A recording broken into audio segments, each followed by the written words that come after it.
Ladies and gentle thems, my name is Gregory Crafts, and I am your Dungeon Master this evening. Welcome to episode 15 of Brutes in the Shackled City, Life's Bazaar, Chapter 1. And I'm happy to say that after 15 or 14 weeks of hard play, we are at we have just finished the climax of Chapter 1, Life's Bazaar. So very, very excited to get moving on to the second chapter. We're going to be doing that next week, by the way.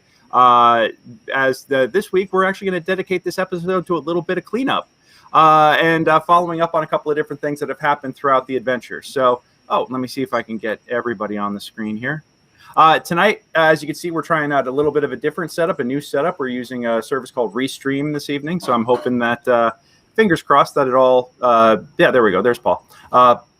That it all works smoothly, but if it doesn't, we're like I said, we're trying a few new things, so we're going to just cross our fingers here and hope you'll bear with us. So thank you so much for your patience and indulgence, and looking forward to entertaining you all tonight and having a good game. So with that, as I have mentioned before, I'm a dungeon master with Mastermind Adventures. You can hire me to run a game for you. I have a variety of games available right now, one including a one-shot for free that is being offered for free right now on Roll20 called Jailbreak. It's a escape room style adventure, about an hour long, perfect for brand new adventurers. So if you've seen this, you've never played D&D or rolled a die before in your life, and you say, hey, you know what, I want to try that. That is the easiest way to do it, is just jump in, book a session with me for Jailbreak, and get your feet wet, try something new and a little different. Also, another beginner adventure that I'm offering currently is called The Bard Brigade Solves Mysteries. If you've ever wanted to play a Scooby-Doo style mystery adventure or a whodunit, this is the session for you. You play a brigade of traveling minstrels, and you get to solve a mystery. It's pretty self-explanatory and runs about 2 hours. Also a lot of fun.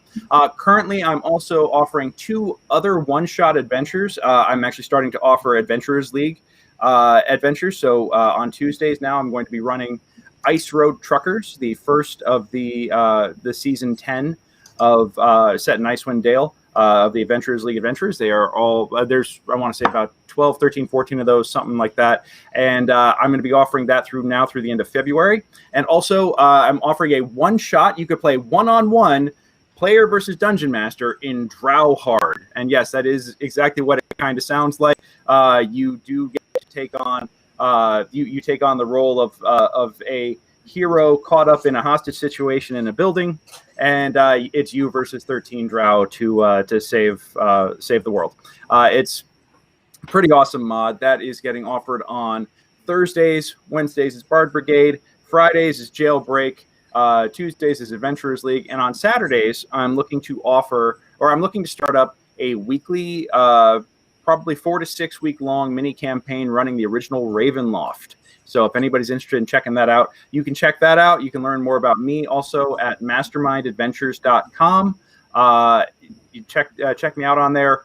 Book me for a session. I'd love to play with you sometime. But tonight, let us get back to the task at hand. Tonight, it is all about the Brutes and the Brute Squad.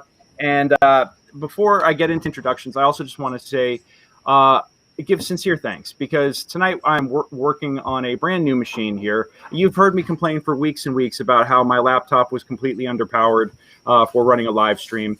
And the Brutes, God bless you guys. I'd been working on assembling all the parts for a brand new PC, and I'd gotten almost everything except for the graphics card. And anybody who's been building a PC lately, you know how hard those GeForce RTX units are hard to find. Well, Brick here, I'm going to throw Brick up.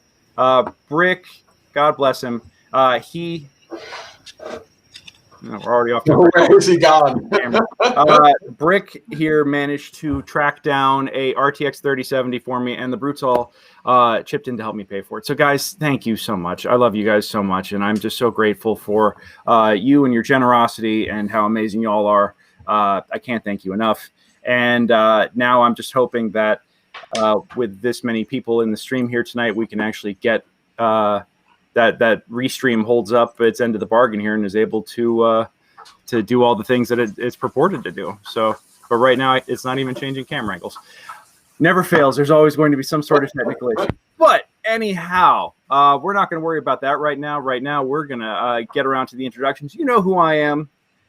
I would love to know who you are. So if you are watching tonight, please shout it out in the chat. Please say hello. Let us know who you are, where you're from, and what stream you're watching on. And I've also set it up now so that there can be cross-platform chat. So if you're watching on a channel and you're the only one watching, don't worry. You can chat with everybody that's watching tonight. So I'm very, very excited to have that.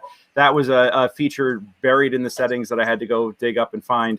But now, like I said, I'd like to get on with the introductions here. So let me see how I can do this. Come on.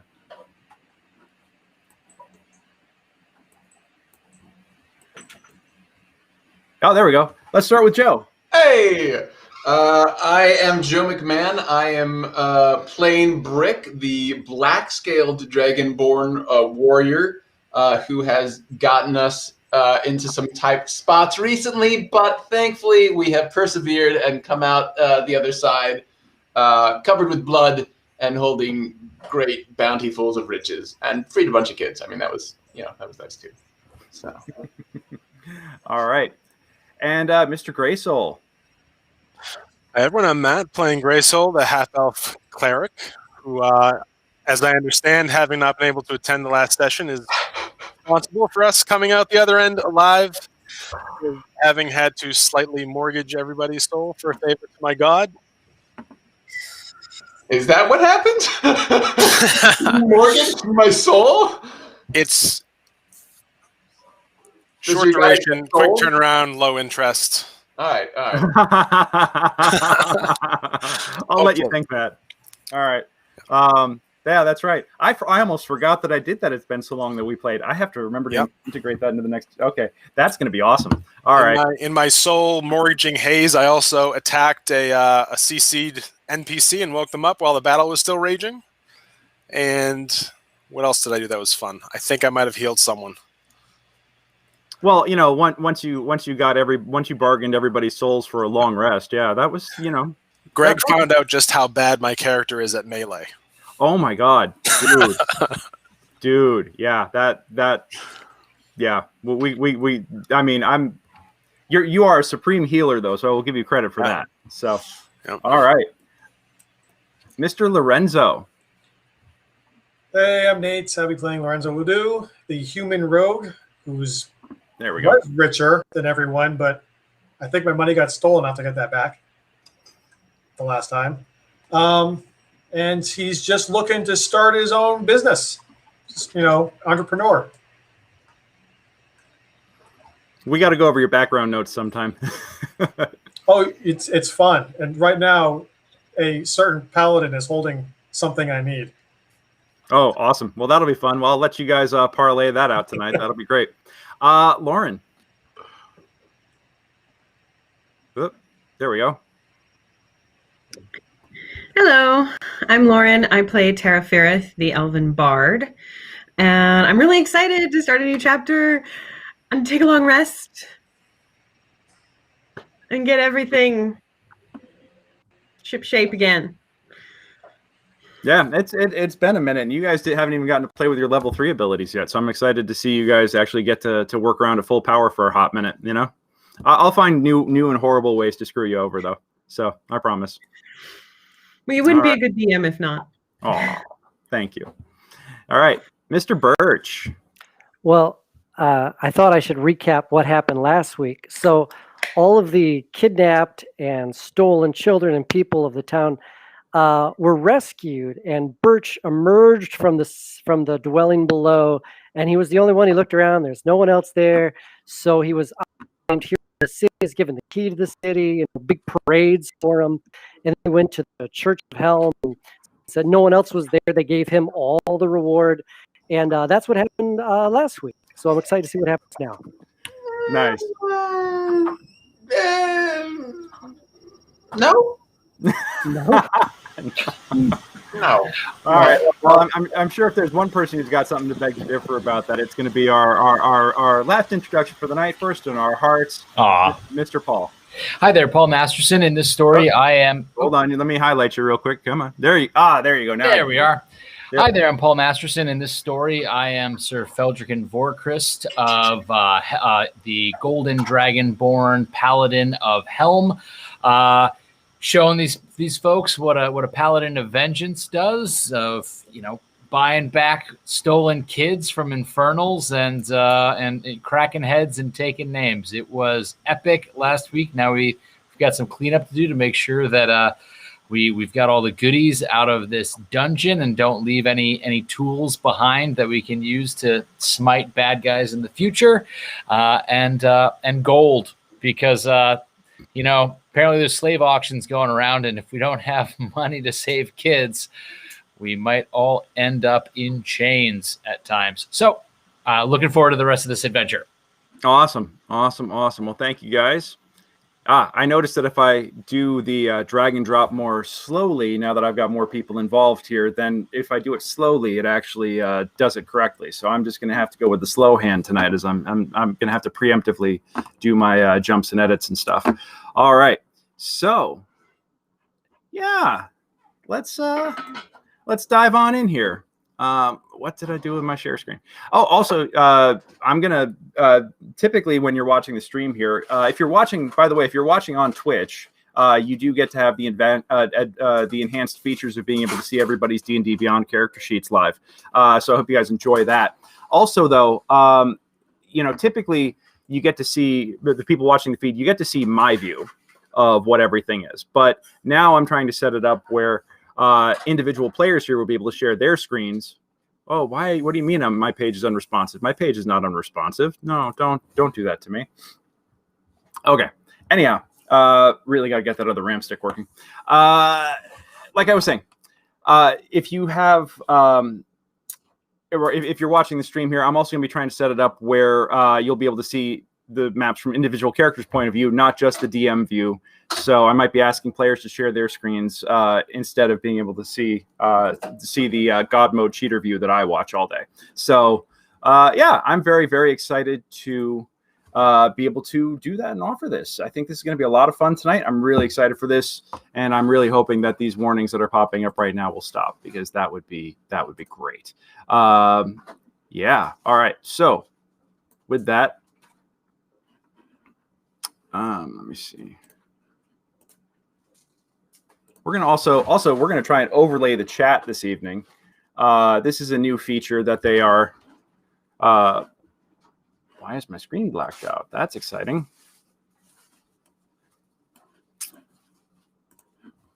All right. Well, let me see if I can refresh it real quick. Put you guys there. Get us back in the Malachite hold. Interesting. All right, my screen share is just blacked out. That's no fun. No, don't do that to me. Not now. I'm enjoying the One more real time time with getting to feeling. hear your thoughts. Birch, I think you're muted. Or did you just... I heard him. Man, we are off to a great start. Yeah, we heard him. I can't hear anybody all of a sudden. Anybody else just lose all their audio? No, but No? I don't see. Does anybody else see? Can you guys can all hear me, obviously. Yes. Can you all hear each other? Yep. Yeah. I don't see. I think we lost two of our players though. I think sometimes Yes, I think we did too. All right. Well, hey, that means we only have to split the treasure 4 ways, Check all guys. my I'm okay settings with here. this. If they wanted to wander off and do their own thing, that's cool. I totally get it. An adventurer's life is not for everybody. Only the The strong have survived here. strong-hearted. So That tell me is more true. about this business venture, Lorenzo. I want to get it on the ground floor. I got some investment money. Oh, great. What are we Well, talking yeah. about here? What's a game I'd without a couple of challenges? like to deal in Although I should be the one challenging the players, not the system challenging me. It's a meta game, Greg. We're playing your game. You're playing someone else's game. Great. I didn't know D&D had mini games. I hear you. Why don't I see you? Are you still there? You must be. 'cause Okay, mine has completely locked up. So I guess Adam is still there too. Yeah. Yeah. Am I even still broadcasting? Let's check on that first off. Okay, I can see Let's check Greg, I Paul, hear Joe, you. Matt, Why don't I and see Nate. you? Are you still Yeah, there? we're live. Oh, I can. Yeah, I can see you guys all talking at me, but the screen is not. You're showing Yeah, I up can't hear on you guys. Twitch. And Adam is frozen, stuffing his face with popcorn. And Adam is, from what I could tell. All right. Well, I might have to refresh out of this, but hopefully it won't. It's probably going to crash the whole thing if I do. Thank you, Andrew. Okay, so on Twitch, he can hear everybody, but I have seemingly lost my connection to everybody else here. So.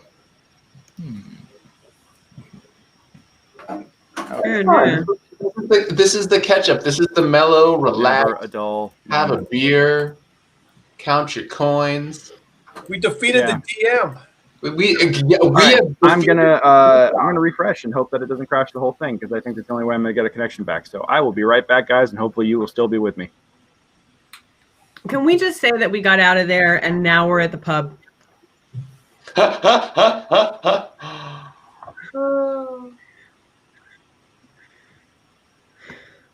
I think part of what he's thinking is if we want to know what's in that chest, we got a trash monster we need to kill.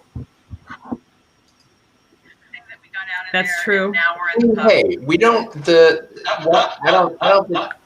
don't think we need to deal with the trash monster. I think. All right.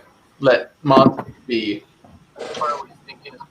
Well, it depends on what's in that chest and what it's got in there. Oh, hey, there we go. Hashtag not all monsters. I think, Feld, we need to learn from my mistake in the theater and maybe not go after the obvious treasure.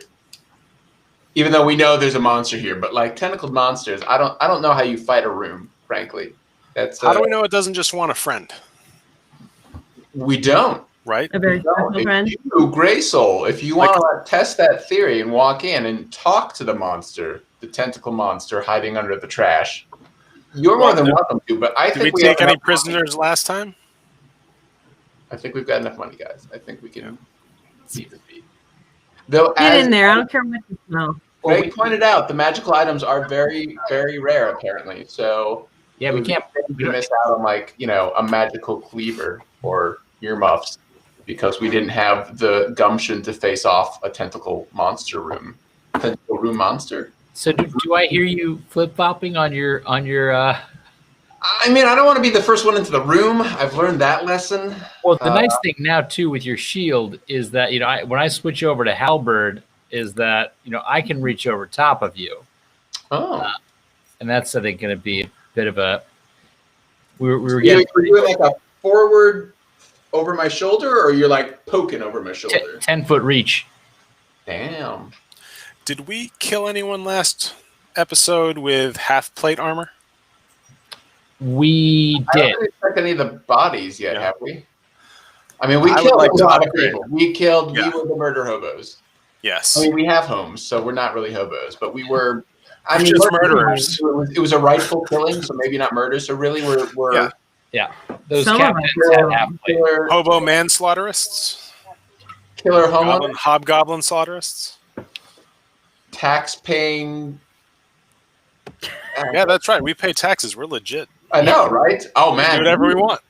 We need to make sure the city does not find out about our spoils of war, because they are absolutely going to tax us because it was in the Undercity, which is considered part of the city. So they're going to say all the gold and reward that we gained are actually owned by the city, and they will either try to take it all or they'll take like a portion.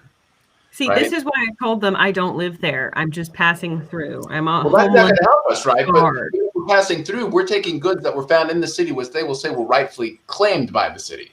So salvage rights. Salvage right. Yeah, salvage rights. You have to pay taxes if you live in the forest outside the city? I mean, I just arrived to the city like a week ago, so I don't know what the salvage laws are, but I'm like, after our first 30-minute encounter with the city offices, the city bureaucracy, Brick does not feel like this is something we need to bring in. Well, I I demand can to hear you talk guys again, thankfully. Oh, fantastic. And everybody has a picture again. Wunderbar. Wunderbar indeed. All right. And yeah, I'm Not half plate. I need a breastplate. I don't have the strength to wear plate mail. I'm a dainty little half elf cleric. By the way, folks, I'm setting it up tonight where if you are in the chat room, the chat feed will actually feed live on the screen here with us. So feel free to jump in, and your talk will be, be nice, but feel free to say hello. That's awesome. Yeah. So we have so clearly the feed did not die when I refreshed, thankfully, but it took a full minute and a half for it to do that. So, but yeah, I come back in and you guys are all talking about tax laws and salvage rights. This is amazing. This is the sort of episode it's going to be, Greg. We're pitching towards the intellectuals today. I sincerely appreciate that. I think that is going to make this entertaining as hell. Exactly. Yeah. All right. Well, we are back online for the moment. Did I just lose somebody? What just happened? I think it's just hiding. I think it's just hiding the video screens. Gotcha. Yeah, it's exciting.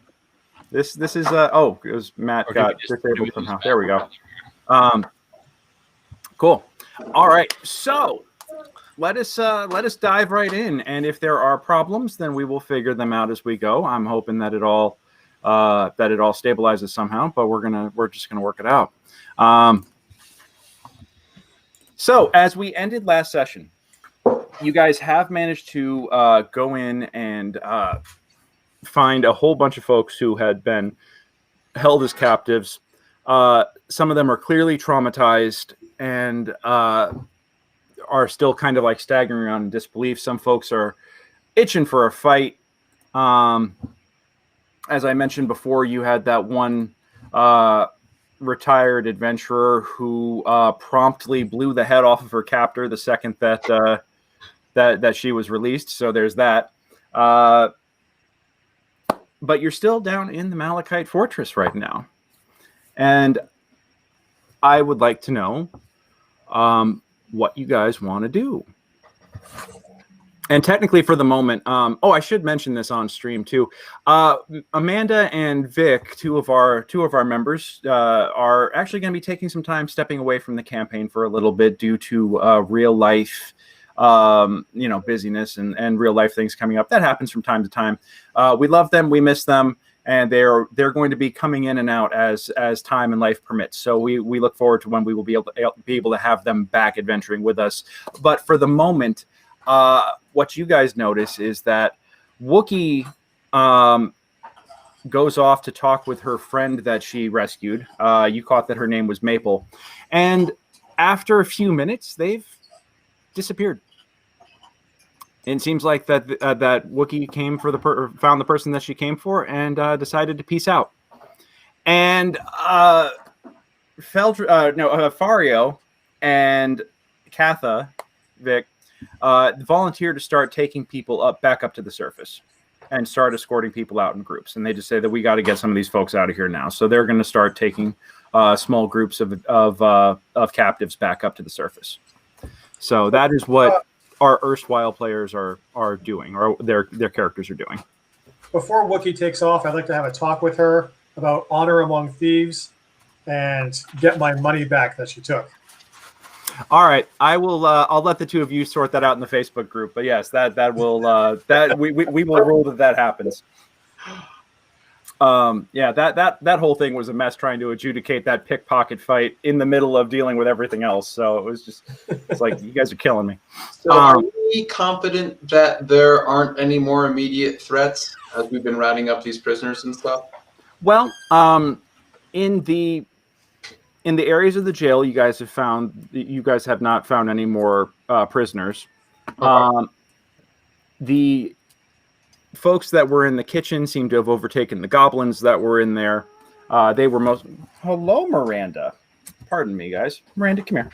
You can hop up. You want to be on the stream? Apparently, she wants to be on the stream. Aw. Hi, baby girl. Cat text, babe. Sometimes she just wants to sit and watch me make you guys suffer. So yeah, we have Cat on stream tonight. you guys do know that you have the tentacle thing in that one room.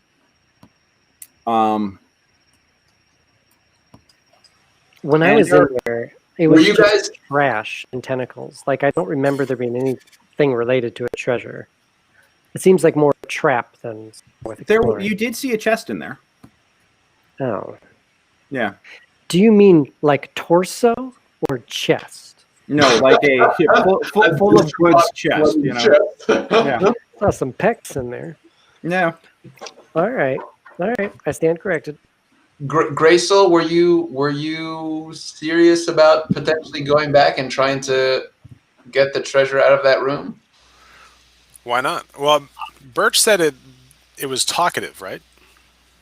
We could it at sounded least more try like to that was talk. the way it would trap people, as it pretends to be someone in need of aid, and you walk into the room and then it tentacles you. But Yeah.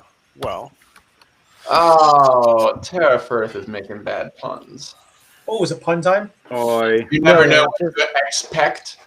It's way That's too in the early. private chat. You guys are more than welcome to actually put that stuff in the chat. No, she made the right call. Oh, are we also able to do chat? Well, you guys No regrets. no regrets. Oh boy. I don't know. You know, I don't know what this looks like from a guest point of view. If you guys are able it looks to, like we just get to see the chat, but we are not in. okay. We've got our private chat, but Yeah, you guys have a private guest chat that it's for the best. it's probably for the best that way. You're probably right about that. I honestly didn't think it seemed like something to interrupt the present discussion, so that's why I kept it there. Fair enough, but it was so good I had to share. So Yeah. I don't think Get on with the mayhem. we Thank need you. to go pick a fight with a tentacle trash room for a piece of treasure. I think we have enough, and we can leave well enough alone, unless you're concerned that someone else is going to come looting down here on their own now that the danger is no longer present and is accidentally going to get themselves killed. If you think that's a possibility, then it's our moral obligation to go take care of that trash monster. I'm concerned some vagrant's going to wander in there and pick up the nice full plate dragonborn platinum etched armor that might be in there. I mean, if you're concerned about an innocent being hurt, we should probably go back. Definitely. I mean, that's what we're here for, right? We just rescued a bunch of people. We should probably go pick a fight with a trash room tentacle monster of which we know nothing for potential loot. We should at least say hello. I think, I mean, we know that we are up against some. We have just encountered at least a demigod, a beholder, and all sorts of, a partial army of hobgoblins. We are in for a bumpy ride, and if we can find, if there's another wand of sleep or anything even remotely as powerful, considering we have our mouths. Greysoul is lovingly cradling his wand of sleep. This baby is awesome. As the DM pointed out, magical items are very rare. Who cares that none of us has any spell slots? It's fine. You should have all of your spell slots back. You got a long Templar get to mischief and mayhem, so Let's do it. Go beat up Oscar the Grouch. Let's do it. Let's do it. His time has come. So we've already gotten Greg to. My understanding is the innocents are being shuffled on upwards by our compatriots, leaving us to go beat the crap out of a crap monster. Yeah, and you guys have not. Did you guys take an assessment of who was in there versus your list of prisoners, the lists of kidnapping victims that you had? I mean, it's a lot to read. Yeah. Okay. Miranda is done with the stream now. She's like, I have visited the stream. I've graced it with my presence, and now I'm done. I think, if you guys want to go pay a visit to Oscar the Grouch, though, that is totally valid, and you could do the paperwork on who got rescued and who is still missing in a little bit. So, all right. But we're sure there's no one else in these prison cells where we're at. That is correct. There, you I have think Katha and Fario are probably doing a head count as they're ferrying people up, right? Yeah, they're just flirting with each Let's other. let them do the paperwork. All right.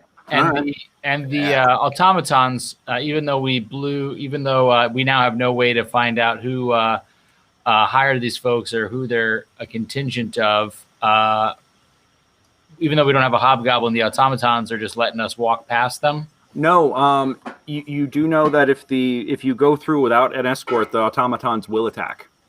So how are people getting ferried up?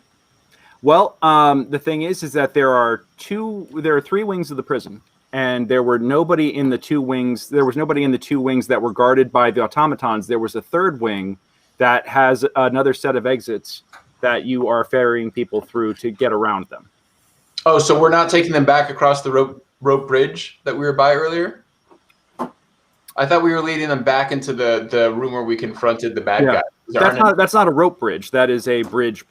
Oh, a bridge. But there weren't any automatons between here and there. So I thought that's how they were taking them back out. Which is the way we need to go anyways to get back to Trash Monster. And you guys are all looking at the map right now, right? I'm looking at the map. Okay, cool. The prisoners were all in this area right here, M18. The other 2 wings, M17 and M16, were both. Oh God, it's so nice to be able to just do that and have it respond immediately. Oh, that's so nice. Let me share this just so everybody else can see what I'm talking about here. Oh. Yeah. Oh. Yeah, you guys. We should probably not be seeing that. No, you guys. Well. Are you guys able to see? Oh, because if you're watching the feed, you get to see the whole thing. Sure. Well, no. Our feed within Restream because you've got your DM screen up. Yes. DM screen, yeah. All right. Well, how about this? Who would like to share their screen so I can show you guys some stuff? I can share my screen here. Go for it, Nate. And I'll share my screen and then pull up that. The correct tab. You'll have to sign some confidentiality agreements before I share my. Ignore the other open tabs in his browser. That one is it has not shown up in mine yet. No. Oh, I have to pick which screen. Yeah. There we go. Aha. Hey. Hey, there we go. So, as you guys are looking here, I'm going to close the chat just so we can blow this up a little bit. Caption, close the chat.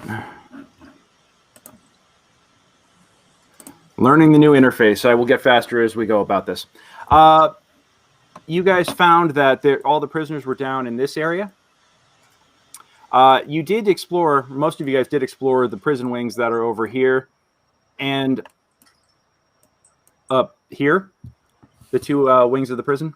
And there was nobody in those 2 areas. And those automatons are located here in M14. Okay? So that's where those automatons are located that you guys walked through earlier. This is the bridge that goes across to the main chamber where the battle was here. Mm-hmm. And Lorenzo, you are currently sitting right now with you at the moment. Why am I? Oh, because I'm in the wrong layer. How are we not all talking about what Python stuff is? You really want to know? It's scary. Definitely want to. Yeah. It's what? Oh, you did a proper screen share, not a tab share. That's why I'm looking at your whole browser. I love it. All right. Now you can see all my tabs. Tell me you just open up a tab called Python stuff just to make us wonder what it is. I was teaching myself Python programming, and that's all the stuff on there. All right, but you got to admit, Python stuff is a pretty cool, mysterious tab. Right? That's a snake stuff. Yep. Okay, so yeah, like I said, you guys are able to escort the prisoners out of the prison wing here. You take them into the barracks and holding area. This over here is the torture chamber. Just to refresh everybody, that's the torture chamber where you rescued Coruscant Pike, the retired adventurer who promptly blew her captor's head off. And there was nothing of interest in there? Any records, any Is this another? No, just torture devices. Gotcha. And we do also have to check out the barracks and Kazmojen's personal quarters besides Trash Monster. Yeah. Nate, we gotta. You must be in an area with nobody with a light source, which is why you are. Oh yeah, because it's you. It's Feld. Tara's got. I walked away. Hold on, let me come back. See if that helps. Yeah. Loink. Nope. He's on a different layer or something. No, he's not on a different layer. He's. You guys are all just in a room full that's dark. Nobody's got a light source. I do. I can see clearly now. All right. Well. I will gladly produce flame. Oh yeah, you do it. Yeah. You do admit light. All right. I'm just that sort of charming individual. I have transitioned to my halberd, so I could just easily carry in my glaive. I could just as easily in my other hand be carrying a torch. This is why we need goggles of night. Yeah. Well, it is interesting to see how you guys to see what you guys see for once, because that's fascinating. Knowing that's buggy as hell. Let me see if I give. Yeah, I also somehow lost dark vision. Interesting. I had light before, and then when I moved it, it went to my screen. Looks similar to Lorenzo's. It looks kind of like just a gray haze everywhere. All right, but you have a light source, Paul? Yeah, I crack a little light source. Crack a torch. Okay. So I just Greg, I'll light. produce flame as well. All right. Yeah, Nate, that is weird as hell. All right, so you're going to produce flame. Did we explore the office of the main guy? You have not yet. That's what Fel was saying, is we wanted to go check that out before we left. We got his keys For sure. off his body. And that's up M23. I think that's the M6 room. No, it was off the M6 room. It's above M9. I think is what we're looking for. No, that was the barracks. M9 is the barracks. Yeah. It's the northwest door that we didn't open in M6. That is his office. Yeah. M6 is where we need to go to get back to the other corridor that has our Oscar the Grouch. But I think we hadn't gone through those barracks either to check for any clues as well. That's true. I mean, we should just head into M9 and work our way back up through M6, and that'll let us hit the barracks and the office before going back and killing an innocent trash monster who just wants to live his life free of murder. You know, this is another day that I think you were absent in War College of generally a creature that mimics a small child calling for help that lives in a refuse pile. I think, it's kind of... There was, as you know, a lot of War College, all right? It is hard to pay attention to every class. I excelled at the physical aspects, not great at the... logic, strategy. It just puts me to sleep, man. It puts me to sleep. All right. So maybe I missed the chapter on monsters who entrap you by pretending to be a little child in need of help. The general markers of predatory, villainous creatures. Okay. So, we will figure out the vision problems that some of you guys are having here in a few minutes. I think it's the new dynamic lighting. I'll have to see if I have to update the tabletop or something, but it seems like it's not populating correctly, which is fascinating. Well, for a start, let's go north to M9 and check out the barracks, and then we will proceed to the private offices of our now dead nemesis. I just lost everybody's audio again. I think we can also, if need be, let me silence. We can role play. There we go. We can role play these rooms. Yeah. Just not. We don't need. I mean, we've already been through this map. We don't necessarily need that visual. Theater of the mind. Yep. Yes. Okay. Thank you. All right. So if we want to go theater of the mind on it, that's totally fine. So everybody's heading where are you guys going first? You guys going to the barracks? Or you guys going? Go to the barracks because we can cut through the barracks to get back to the room where the office is. And are those stars more famous dwarves as we walk along the corridor there? Those are other statues. Hold on a second. I can give you the exact the rundown on those real quick. That's where that went. All right. Aha. M13. So, the area that you're at right now. An arched stone bridge connects to a 10-foot wide causeway that spans one wall of a great cavern. Fused with the rough-hewn cavern walls are smooth walls of dull black stone, some with doors and windows set into them. 2 9-foot-tall statues carved from white marble stand in alcoves on each side of a reinforced wooden door set deep into the west wall. The statues depict a male and female dwarf clad in armor, each of which brandishes an urgrosh. The cavern plunges 30 feet below the level of the causeway, ending in a pool of still black water. And give me a somebody give me a perception check.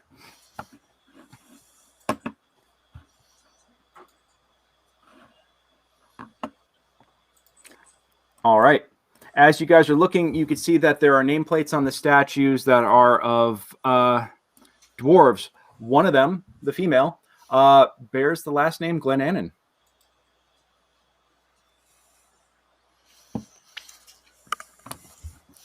Is that an ancestor of Catha?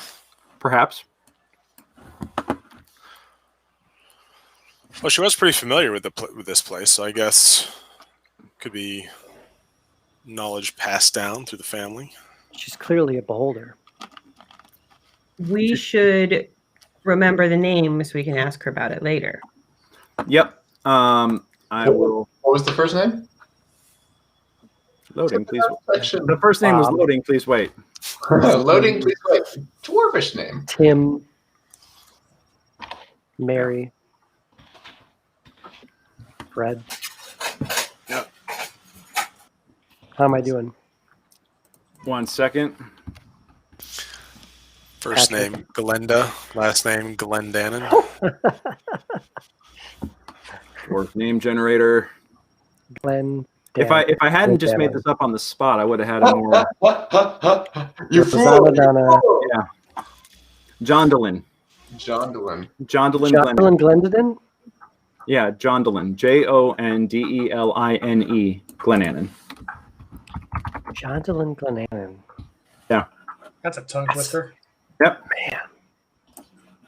So that is one of the statues. That's the female statue. It's probably from judging by the age of the statue, it probably is either her grandmother, great grandmother, great great grandmother, somewhere back in there. Interesting. Yeah. We've all learned a little today. Yeah. We're better for it. Yep. I thought I was a man because of the beard. Sorry. All right. Well, Brick sadly is uninterested in just things, so he's marching off to the barracks room. You guys can look at your pretty little artwork all you want.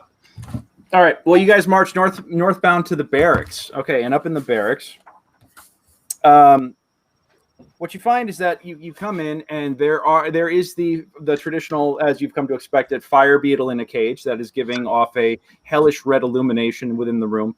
Originally, this was clearly where the hobgoblins have been hanging out. There are unfinished meals still warm, a pair of unfinished meals still warm on a table.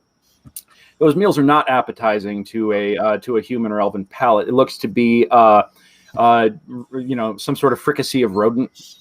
And then there are there's bunk beds on the western wall. 2 sets of bunk beds. 2 of the bunks have clearly been rousted out of quite recently. The sheets and the sheets are kind of like tossed all over the place. The other 2 are still made with military precision.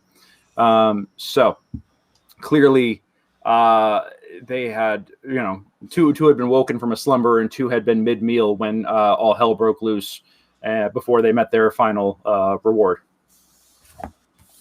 A wooden table stands in the middle of the room surrounded by 4 chairs. The table bears 4 empty clay flagons and an iron cask, by the way. An iron cask?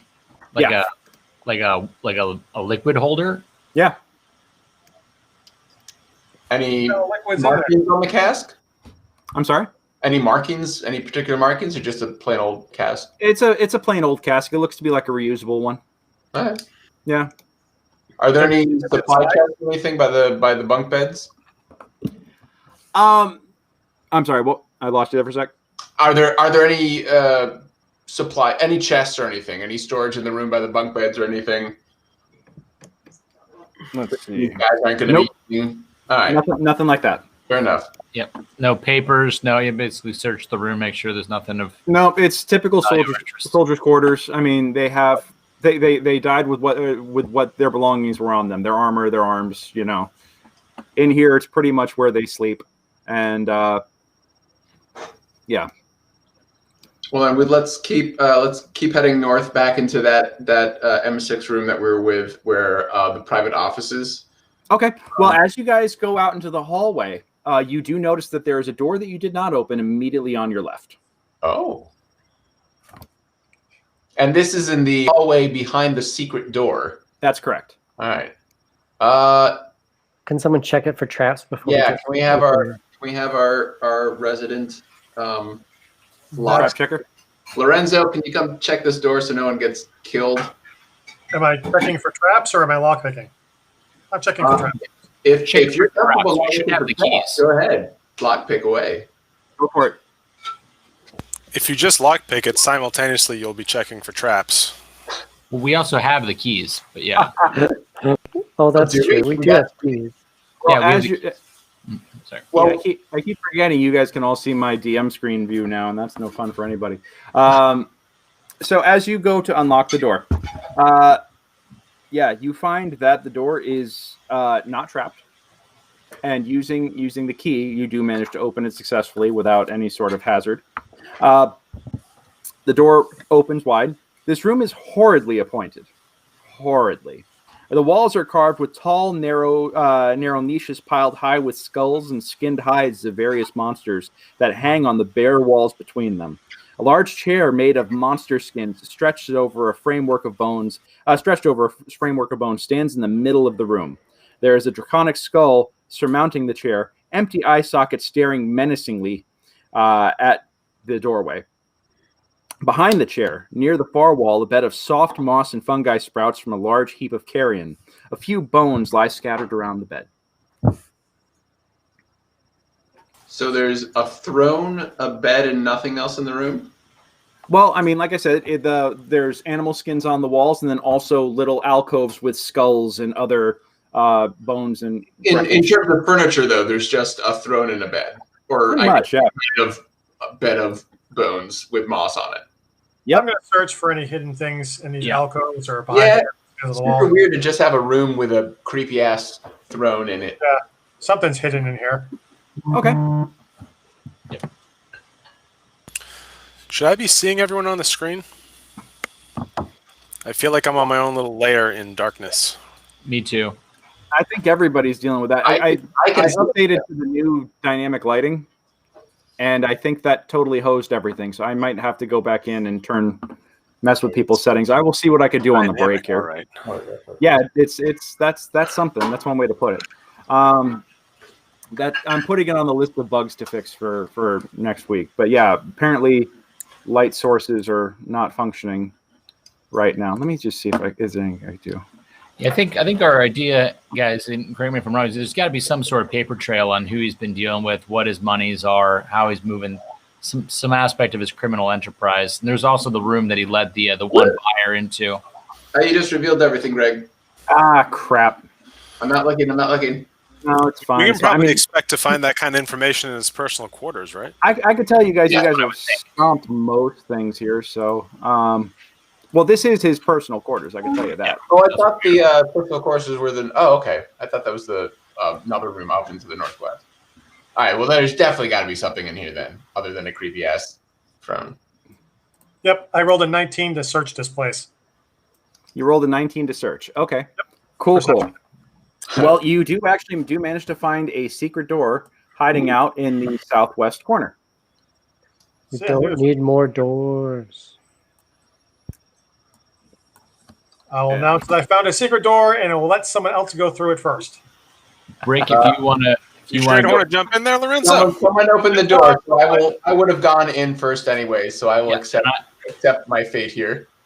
Well, and I'm stacking up right behind him with my glaive, so that if anything pops out in front of him, he gets the full Dragonborn treatment. Oh, all right. I'm gonna have to role play within role playing, since the icon clearly gives this away. I'll be behind these guys. I can't currently move my my token, and I'm all alone again. Yep, me too. Do me a favor, ping me. Okay, Lorenzo. Good lord. I'm like stuck at the door to M9. You're stuck at the door and you can't get in? All right. That's well, I lost the ability to move my token around. And I'm blind. And you're blind. Okay. Well, hold on a second. If I can't get in there and fight something hand to hand, we're gonna lose. So we gotta get this fixed. Yeah, you're just so clutch right now with your -1 strength. Like I am the pillar of melee prowess, propping this group up against Calamity. It's all just a ruse. We know he's secretly a monk. Yeah. I accidentally one-shot one of those golems and trying to keep that on the down low. All right. I'll move you around right now. Matt, where are you coming into the secret room? Yeah, I'm just for all intents and purposes, I'll be trailing around Brick and Sir Feldrican in case it hits the fan. Yeah. All right. So, inside the room. This is a 30-foot square room. It has no other visible exits.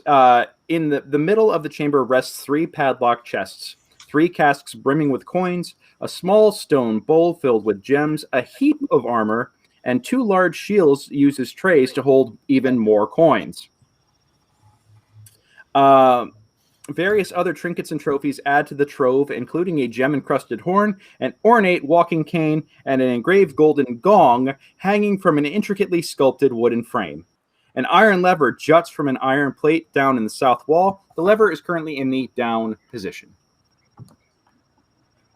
Golden gong with a G. But it does go dong when you ring it. Or it might. You don't know. So I say that and we lose a viewer. I guess they were looking for a golden dong instead. Who knows? That's a different channel. Yeah, that's a whole different channel, y'all. So you've been titillizing people with a tentacle monster. It makes sense there'd be golden dong somewhere. We're saving that for the Brute Squad OnlyFans. So, oh my god. So Lorenzo, having been incapacitated once by secret monsters around treasure, how about you do a onesie around this room before anybody goes to grab it? I would like to check these chests, maybe kick them after I look at them to make sure they're not like mimics. So okay. With that before, poke it with a 10-foot stick. Alrighty. And just looking around, see if there's any other kind of doors as well, or what the any idea of what the that lever would be attached to. What icon are you referring to, Birch? I mean, Brick. The one that seemingly suggests bad things in the room. What, this one? No, this one. You've got an icon on the board, which to be fair, I don't know what you're talking about. Okay, good. I am playing within my character and being cautious since I had myself laid out by that should have been on the GM layer, not on the public layer. That is my fault right there. Okay, and I'm going to search at these chests.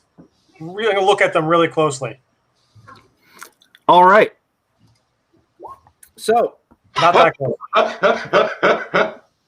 Oh no. Yeah, that's not exactly perceptive of you. You're looking at each of these chests, and you do notice that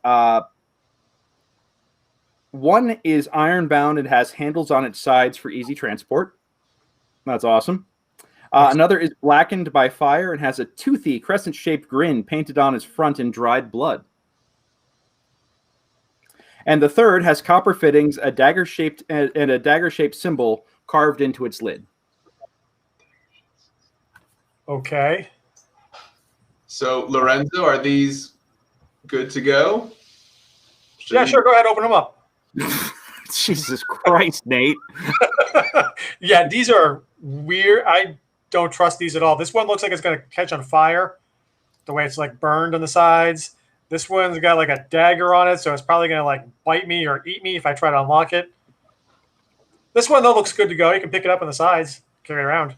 The one that's bound in iron? Yep.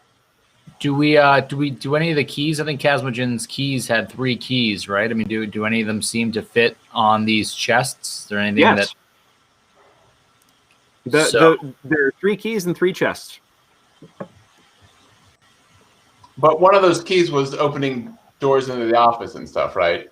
No, there was a larger key that opened the door to his to his abode. Who's got the key? You have the key? Who's got the keys? Feld? Yep. I think so. I don't have the keys. Can Feld let us see these keys to see if there's anything on the keys themselves that would suggest which goes to which chest? Yeah. One seems to be on fire. One has a toothy maw and a dagger. Actually, there is no. They're all 3 standard keys. Like, there's no indicator as to which one could be which.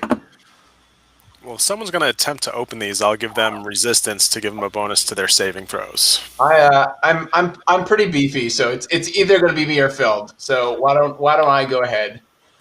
All right. And I will start with the least threatening of the 3, which is the one bound in chains, the one that does not have the dagger on it, and the one that does not have the pointy teeth and blood on it. Okay, so you're going for the regular one that's conveniently got the handles. All right. We're going to try. Ping on the map exactly where the chests are. I want to move myself to the opposite side of the room. They're basically lined up all in the center of the room. 1, 2, 3. Oh, that's a bad option. All right. No. All right. High or low? Correct. High. All right. Yes, the first key that you try does turn and open the chest or unlock the chest. So the chest is now unlocked. The lid is closed. Is it something that I can? What the heck do I have in my? I can try and I've got my halberd. Is it something that like I can lift the lid from behind? Rick is kind of shield and warhammer ready that I can kind of behind him lift the lid with the. If you guys want to try that, I mean, the level of paranoia here is really impressive. I appreciate it. Here, I will simply step. Guys, it's a chair. It's a chest. I will step to the side of it, right? So I'm not facing it when I open it. I'm off to the side. I'm just lifting it up from one side to open it. Can we find one of the children we rescued to open these up real quick? Maybe that would be. We had one. We left with the old woman. Hey, kid! Congrats, you're free. Could you get this for me real quick? While my groupmates are having a good laugh over sacrificing children, I am stepping to the side of the chest and opening it. All right. As you open the chest, opening from the side. I'm not facing it.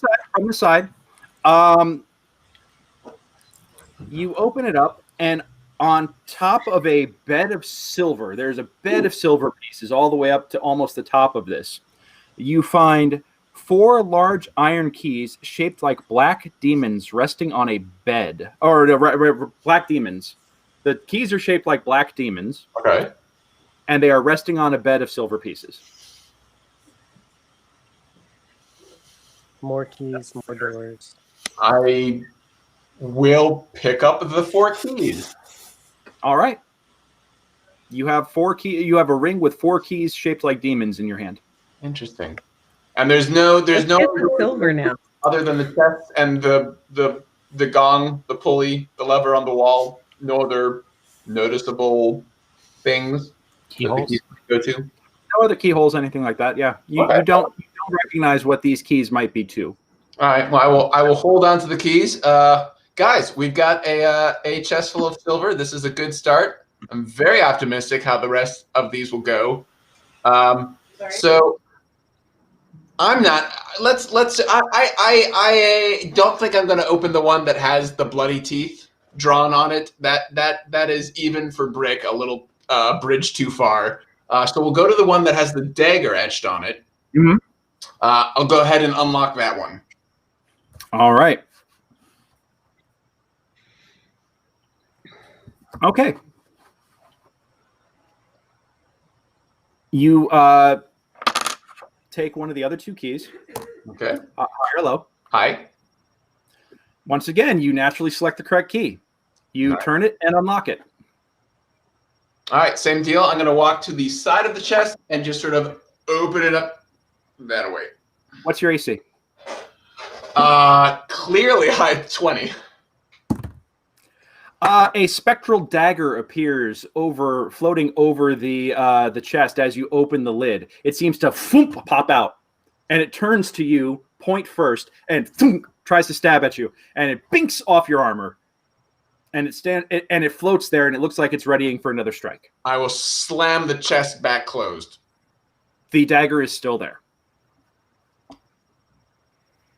Make initiative. Is that a dagger which I see before me? The handle toward my hand? Somebody had to do it. Yeah. Yes, it is a dagger you see before you. Thank you. Oh, Brick. But it's handled. Well, it's been 6. I don't think I have advantage. I don't know why I rolled twice. It's okay. 6, 14, 12, 15. I mean, I'll take the 17. But that wouldn't be within character for Brick. He's a slow-moving guy. He's got a lot of beef behind him, but he's not quick. All right.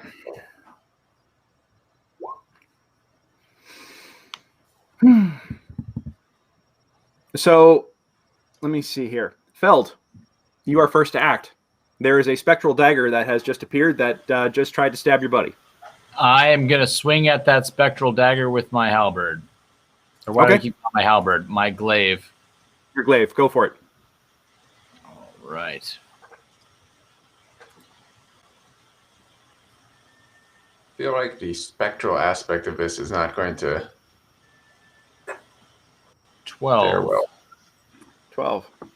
All right. Yeah, you swing at it, and your glaive goes right through it. Birch! Get in here, Birch! What? Hey, druid guy, come save me from All right, dagger. actually, pardon me. Let's see. Don't know what I'll be able to do to it. Magic user. Greysoul, you are next. Put it to sleep, Greysoul. Put it to sleep.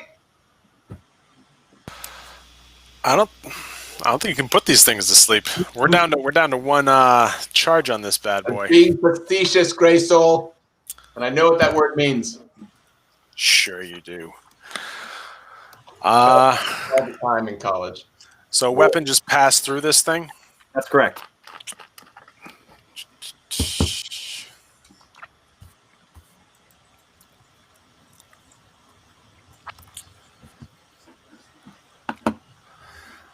Can I just inspect the chest more closely to see if there's something that can turn this off? Because if melee attack's not going to do anything, I don't have any sort of dispel spell I can employ at the moment.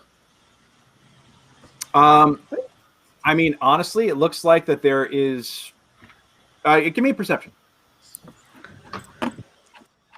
or a perception. Okay. Yeah, looking at this, it doesn't seem like that there is anything on the chest that is glowing or anything that is an obvious source for this. Okay. What's in the chest? I have an idea. The lid is currently closed I because slammed closed it. Back closed when it tried to stab me in the chest. All right. I'm going to throw it open and take a look. All right. You and I might add that Brick, as you move about the room, the dagger is chasing you specifically. Mm-hmm. All right, and it is not.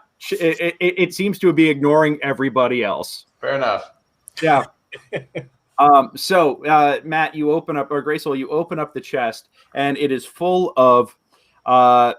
It looks like at first, it looks like it's full of gems, like really small gems. But then you pick them up and you look and you realize that they're glass beads. They're marbles, basically. A chest full of glass marbles. That's weird. Yeah. Almost like it was a booby trap. Maybe there's something below the marbles. You should go digging. Just get your arms down in there. All right, Lorenzo, what would you like to do? Well, I'll try to contain my laughter of the dagger chasing someone around the room. Thanks, Lorenzo. Thanks for telling me that these were clear, by the way. Well, maybe if we maybe if you pull that switch, they'll turn off. So maybe we should run over there and pull that. But if I can't attack this thing, it's going to go right through. There's really nothing I can do right now. Yeah. Okay. I'm not opening the other one. You're not opening the other one? No. Okay. Are you going to go throw the lever? Sure, I'll go throw the lever and see if that does. All right, so you go down and you throw the lever. And you hear on... Give me a perception check. Okay. Perception. There it is. You can hear something go clang on the other side of this wall right here. Clang on the other side of this wall. Yeah.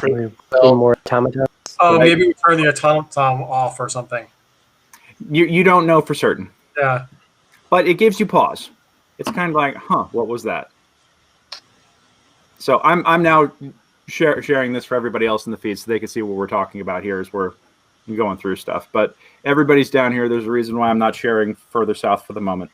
All right. That doesn't bode well at all. You never know. It's okay. We could have gone upstairs and had a parade, but no. What's that? I said, Birch, it is your turn.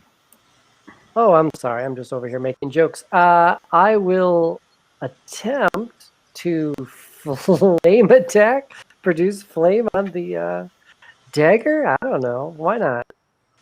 Okay. Let's see if magic fire can hit a spectral dagger. Let's give it a shot. Does a 14 hit? Yes. So you take you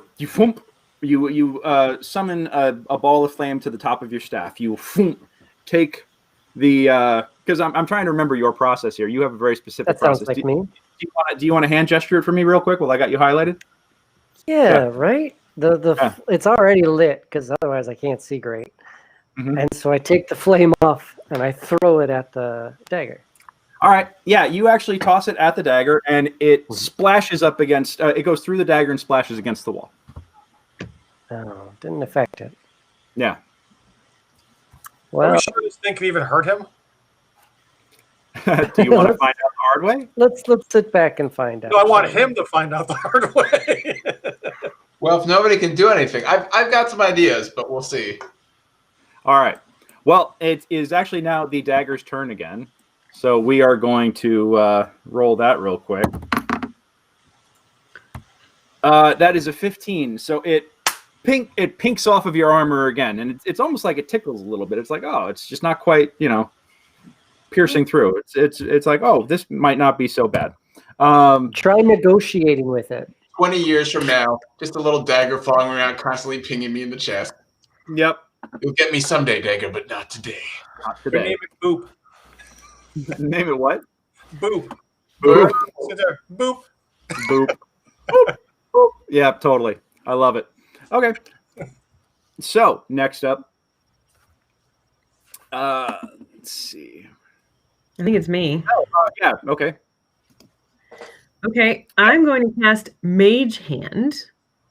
Ooh. To grab the hilt of the dagger and hold it still in midair. Interesting. Okay. I like it. Give me an opposed strength check. Okay. The DM will allow it. It's an interesting thought. Right? Unfortunately, I have terrible strength. Oh my god! But you got a 19. It got a 17. So right now, it rears back for another shot at Brick and then freezes as a spectral hand grabs the spectral dagger. So, yep. Is the dagger grappled? The dagger is currently grappled. That's pretty awesome. Well done. I forgot I had that. That's a great trick. Alrighty. So, should we put it back in the chest? Well, for the moment, it's like it looks like it's grappled for the moment. So what we're going to do is, if you could try to have the mage hand put it back in the chest, but it is also spectral, so it might be able to go through it. And unfortunately, the mage hand doesn't last forever. No, How long does the mage hand last? Mage hand lasts 1 minute. Okay. Do me a favor. I need. We're gonna make this easy, because otherwise this could go a lot longer than we need it to. Give me 4 more strength checks, please. Or actually, give me 1 more strength check. We'll do it one at a time, because this thing only lasts for a number of rounds. Wait, it's going to be someone else's turn before it's hers again. Can we do something before it gets around to that? What would you like to do? I'll open the floor to ideas real quick. I'm planning to leave the room and put distance between us to see if the spectral hand is linked to this room or the chest. I was going to suggest distance. Well, I could tell you right now, as you leave the room, it's going to fail, or it's going to win the next opposed strength check. So, is anybody else going to try anything to disarm or disable this thing? I'd like to try before it gets to the dagger's turn. What was that, Birch?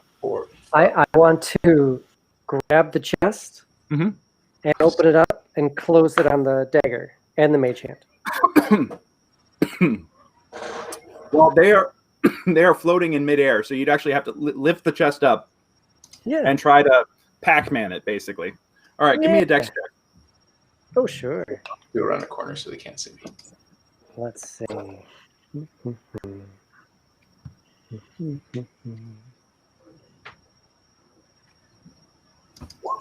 Oh, no. All right, so yeah, you miss it. You try to get it with the chest, and it just...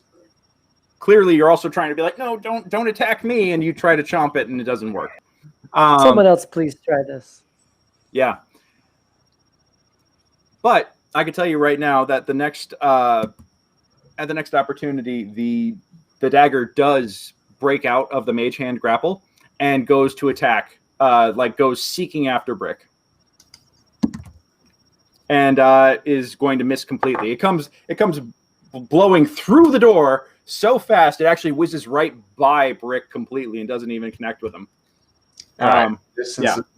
But it is following you like a heat-seeking missile. Okay, so it's just I just gotta outlast it. That's fine. I got a high AC. We got healers, so we will just.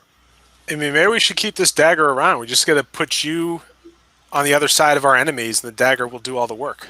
Right. Especially maybe you can check in and try and sift through all these little marbles and see if there's anything in there that it's linked to. You find that it's literally just glass beads. So you can see at the bottom there's just a chest full of glass beads. You start digging through it, and it's just there's nothing else inside this chest. There's nothing remarkable. It is just full of worthless glass beads. So are there any blue ones with pink flecks? I'm trying to complete my marble set. Sure. Yeah, why not? All right, I'll take one of those.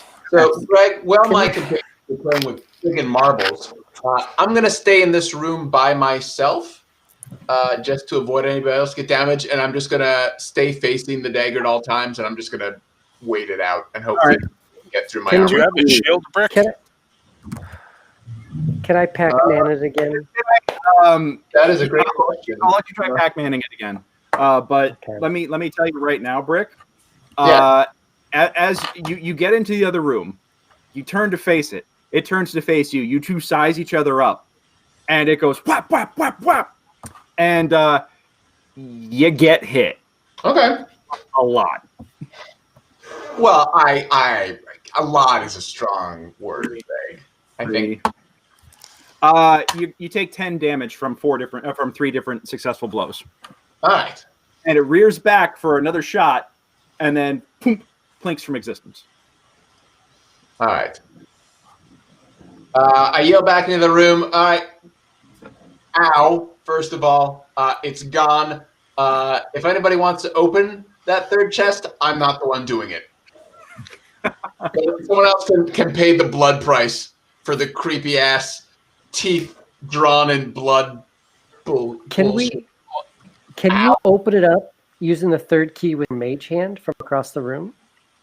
Yeah. Oh. Yeah, let's make use of this mage hand thing we got now. It's a cantrip, right? So you can do it as many times as you want. I thought Mage Hand was a level 1, or was that previous editions?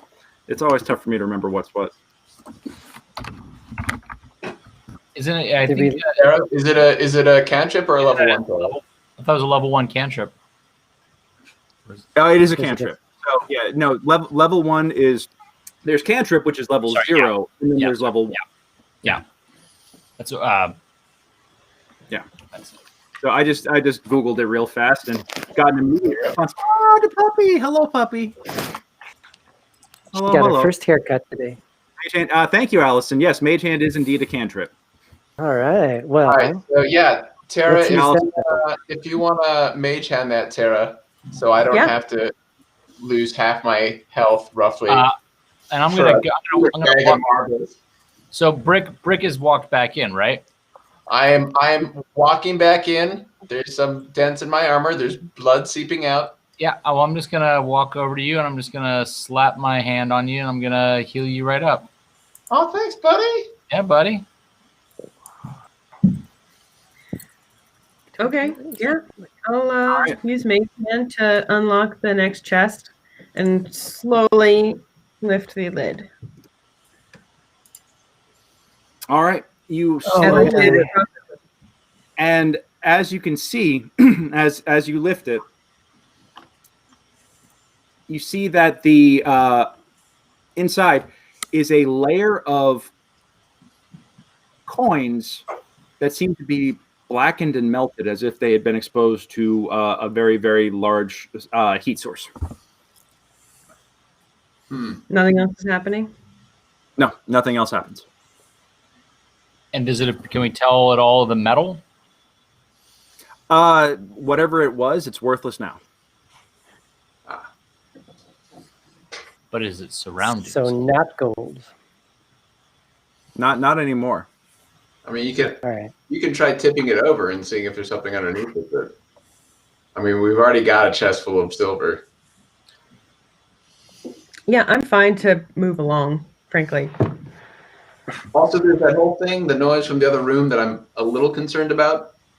That we might check out. Also, I've got these cool demon keys, which go to something.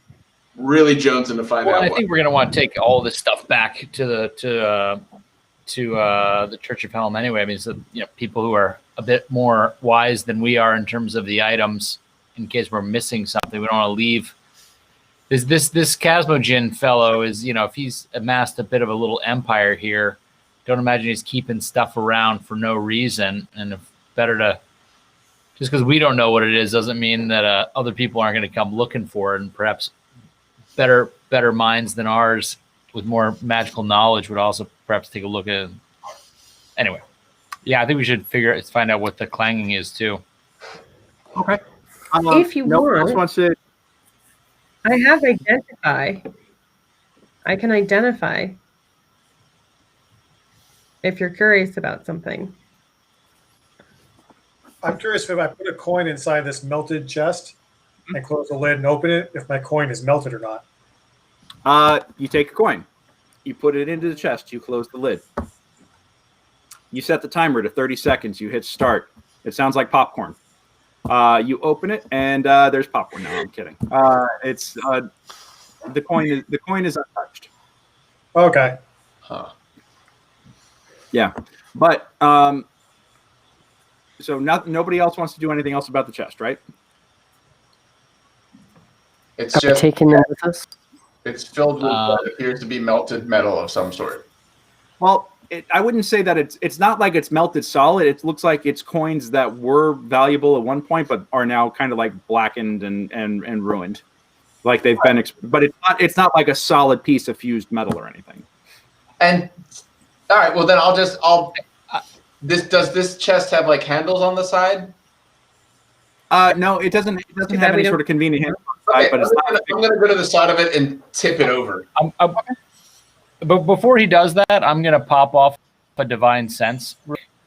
Since there's demon keys and a molten object here. I mean, I know it's not really necessarily what it's for, but I want to, since it's open, just see if I get anything pinging off my radar of no. Nothing pinging or anything to be cause for alarm. Nothing like that. Okay. All right, then yeah, I'm just going to get to the side and tip it over and see if there's anything underneath the layer of melted, scorched metal. Alrighty, you tip the chest over, and a layer of dark, charred coins just kind of spills out, but it's quickly replaced with a shower of gold. As untouched gold pieces come pouring out of the chest, several hundred, and then as you go sifting around, you notice that there are 2 vials full of liquid. Was the inside of the top of the chest also blackened, Greg? Or was inside of the top of the chest? Yes. This gold is clearly cursed. I'll hold on to it. Any blast damage up there? I lost you for a sec. What was that? I'm looking up at the ceiling to see if it certainly seems like the blast happened inside the chest, but I'm curious as if the blast came from somewhere aimed at the chest. So I'm looking at the ceiling to see if no, you don't see any sort of damage to the ceiling or anything like that. Yeah. Let's grab the vials. Let's grab the gold. Okay, and as you're sifting through the gold and picking out the gold pieces, you also find a pendant in there. Silver pendant, crescent moon on a silver chain.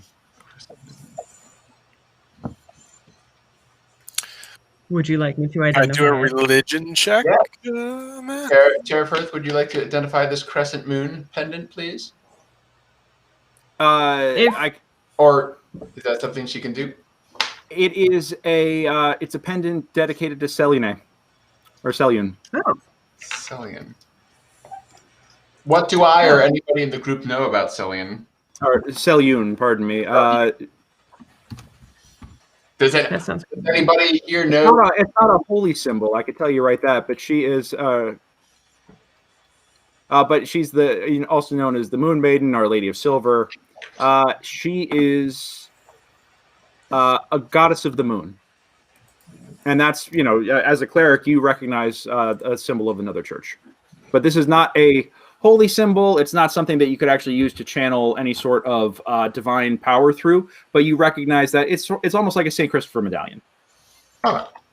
Yeah. Nate, that's gross. It was where my mind went. Yeah. Right to body disposal. See if you're looking for a freaking incinerator. Is that it? Well, I wasn't looking, but what happens to stumble upon me, A movable incinerator, yeah. Or if it's just a lot of heat, you never know what it could be used for. Yeah. Creating magical items. It could be an oven. Yeah.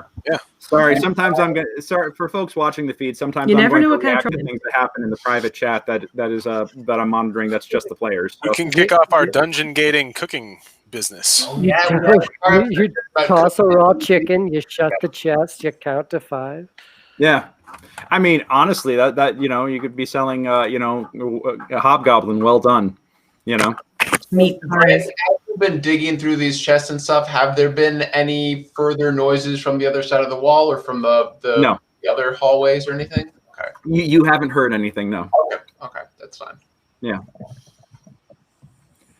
All right. Oh Lord. All right, so yeah, you guys are going to get all Demon Barber of Fleet Street up on this before I know it. We've done his private office. We found a private room. Was there anything else we needed to check out before we headed back up to the real world? Were there any? Well, like I said, there's a whole ton of other stuff within this room. There's a whole this is like the treasure hoard in here. So it's not just the chests. So There are. Well, let's look around. What else is in there? Yeah, let's get some Well, more like I said, perception action. as you're looking around, you find an oak cask containing tons of copper pieces. Nice. You find a cask covered in fungus that contains a bunch of silver and copper, and then an iron cask containing a bunch of gold and silver. You also find a chain shirt, a suit of studded leather, a short bow, a two-bladed sword. So you want to get all Darth Maul up on that. I would have to figure out how that works in 5th edition because this is a vestige from 3.5. A shield, a dark, it's a well-made shield that is that is being flipped over like a bowl that holds a ton of silver pieces in there right now. There's another shield holding a bunch of copper pieces, an engraved stone bowl containing a chunks of gems, like huge gems, like a lot of them. An ivory horn set with bloodstones, a beautiful ash wood walking cane with a silver angel-shaped handle, and actually, you actually notice that in the on the near the top of the staff or the walking cane, you do see the initials CP. I think we should take everything, and then I think before we invest it into whatever we would like, we should check and make sure that nothing belongs to the former slaves, the people who've been taken. Oh, see, I thought you were going to say we should make sure these things aren't going to try to kill us like everything else we've encountered. But what you said is also very good. Well, and then there's the giant gold gong also sitting in the corner. Like spoils. Yeah. Now, well, some of it is spoils, some of it is fees paid in auctions. Well, I think it goes without saying we're planning on taking it all back to, taking it back to the Church of Helm, get it all identified, sort it all out. Hopefully, Katha was sending back down Earl unloaded. No, we got our set. Put him. Get all of it that's on. what I was wondering. Do we have the Italian Christmas donkey? Earl the Italian Christmas donkey? Well, he's not down presently, but he could be sent back down. That would be helpful. We will need to get back to A, some of this money should go back to the orphanage. B, we do need to go back to the orphanage because the one kid got teleported back there, and that's the kid who's under the eye of the beholder. Eye of the beholder. Yeah. Can I also just get a round of perception checks, please? Oh God. Sure. I know who the cane belongs to. You do? I was trying to figure it out. I know who it Adam is. reads materials. Good God, Greysoul. All right. I got my eye on these fools. As you are looking around, you find a crumpled piece of paper kind of kicked off by the bed of moss. I'll go pick it up. Yeah, let's read this. Yeah. Let's see who's passing notes in class. All right. You find it's a letter addressed to Kazmojen. Basically, you're looking at it, and it says it's basically a letter admonishing him for getting careless, getting too cocky for his grabbing of people for the slave market. That he's drawing too much attention to himself and to this operation and is putting the whole thing at risk.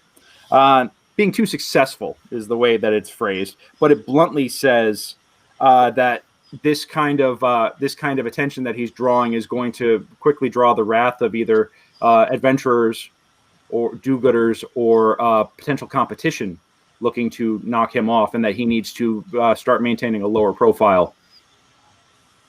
And is it signed? You notice that the only signature at the bottom is the sign of a flying kingfisher clutching a scroll in its beak. Birch, give me a intelligence check. Oh boy. All right. Do you guys want to know who owns the walking cane? Sure. Going through our list of the missing, there is a Corsten Pike, female, 35, retired adventurer who was living on stolen loot. She walked with a cane. And she's the one who blew the head off of the Hobgoblin. Yes. So that's a CP. So that is hers. And if she can blow the heads off of hobgoblins, maybe we don't keep her walking cane. Ooh, I like to closely inspect this cane because there might be something cool about it. I bet you there's something very cool about it. When I was wandering through the city gathering information as well. Give me a perception check on the cane, Lorenzo. Sure. I rolled a 14 intelligence, Greg.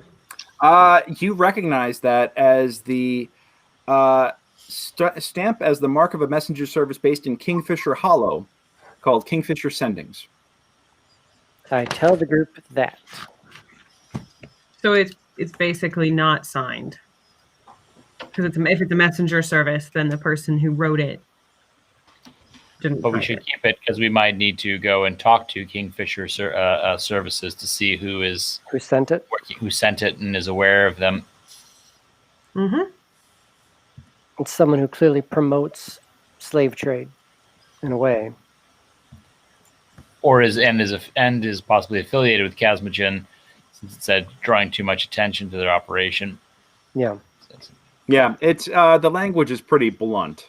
It sounds like that they've tried gentler sendings before, and now it's just like, look, dude, this reads like a very pointed conversation. Does it read like from one part of a company to another? Like business associates, but not someone who's somebody's boss or anything like that. But people who do business frequently. It's almost like a,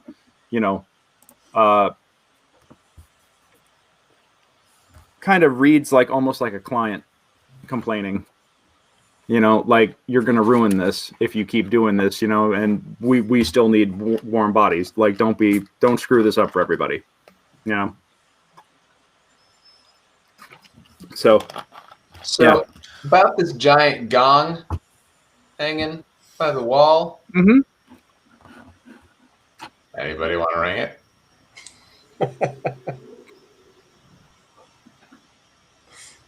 I rolled a 12, by the way, for the cane. Oh, for the cane? Okay. You're messing around with it, and you actually do find that the angel head unscrews. Anything inside? You unscrew it, and you pop it open, and you see inside what looks to be a vial full of pink liquid. And you can recognize it based on the other vials full of pink liquid that you have, that is actually a superior healing potion. Yeah, I will take that. Is that also what we pulled from the chest, Greg? The 2 vials of liquid? No, or that was those are almost like neon green. Tara, can you identify that? The vials of green liquid? You can take long enough to cast Identify as a ritual if you don't mind, like staring at them for 10 minutes or so. Yeah.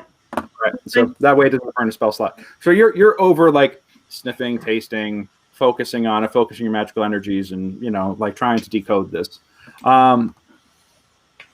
Yep, ritual, perfect. Ooh. Yeah. Qu'est-ce que c'est? After a few minutes, you discover that these are potions of dark vision. That could have been useful. All right. And how many are there? 2.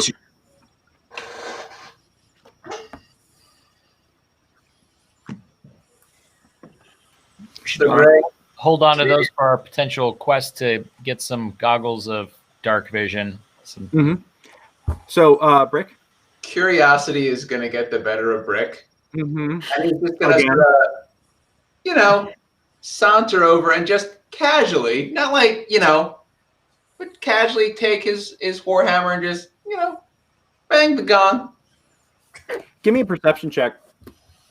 God. Classic trick.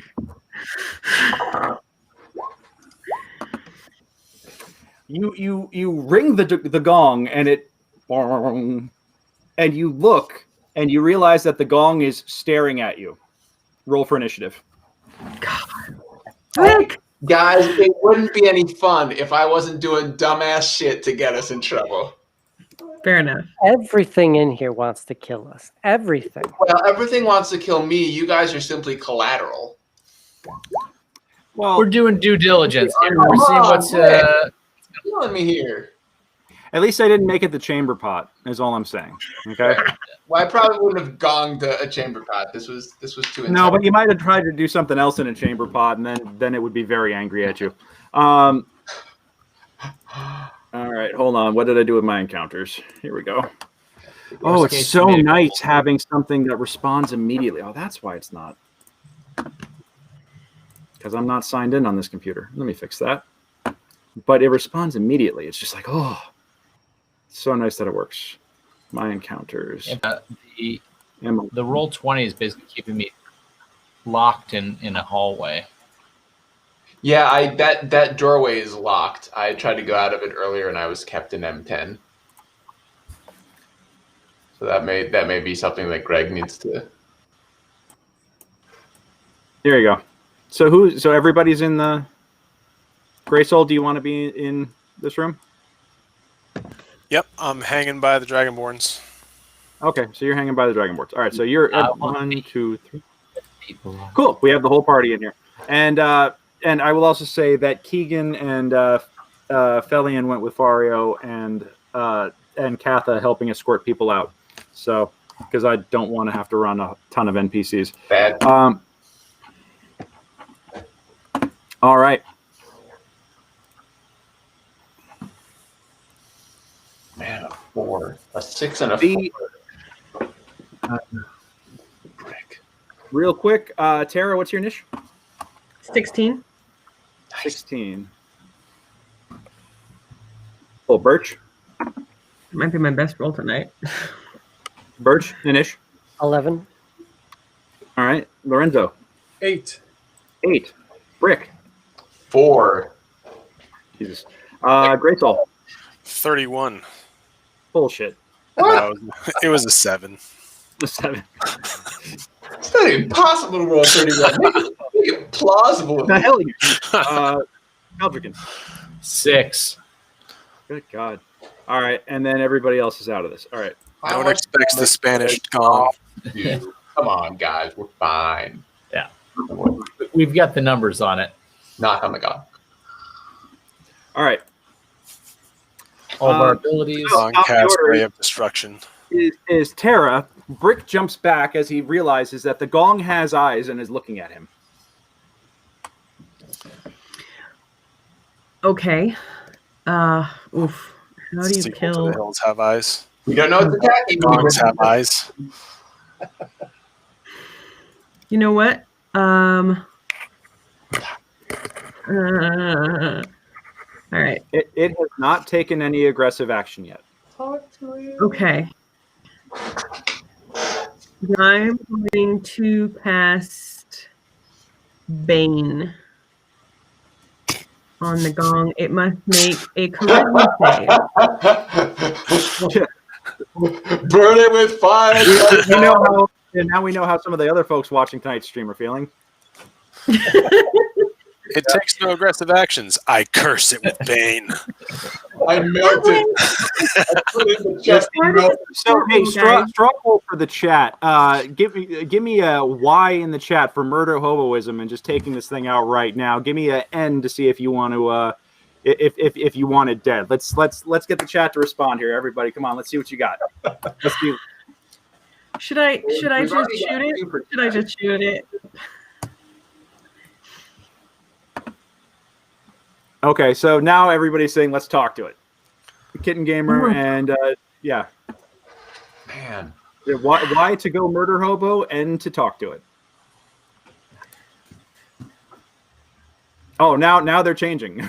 Right. Make up your mind. Yeah. Okay. I think they misunderstood me the first time around. All right. So, Lauren, what do you want to do? Okay, they want to kill it with fire, but Although Mandalore is saying no, but we got Kitten Gamer and Templar Leif saying yes. So, Okay. And yes, was kill it with fire, right? Yes. Okay. Well, Oh, I don't God. have fire, but I do have. I am a bard is a This is what I wanted. support role, guys. Tiny beats. Yeah. Other people Okay, have bigger so- weapons than me, so I'm going to So cast the- Bane. And do a charisma saving roll. Go for it. Throw the Bane description in the chat real quick. At first level. First level.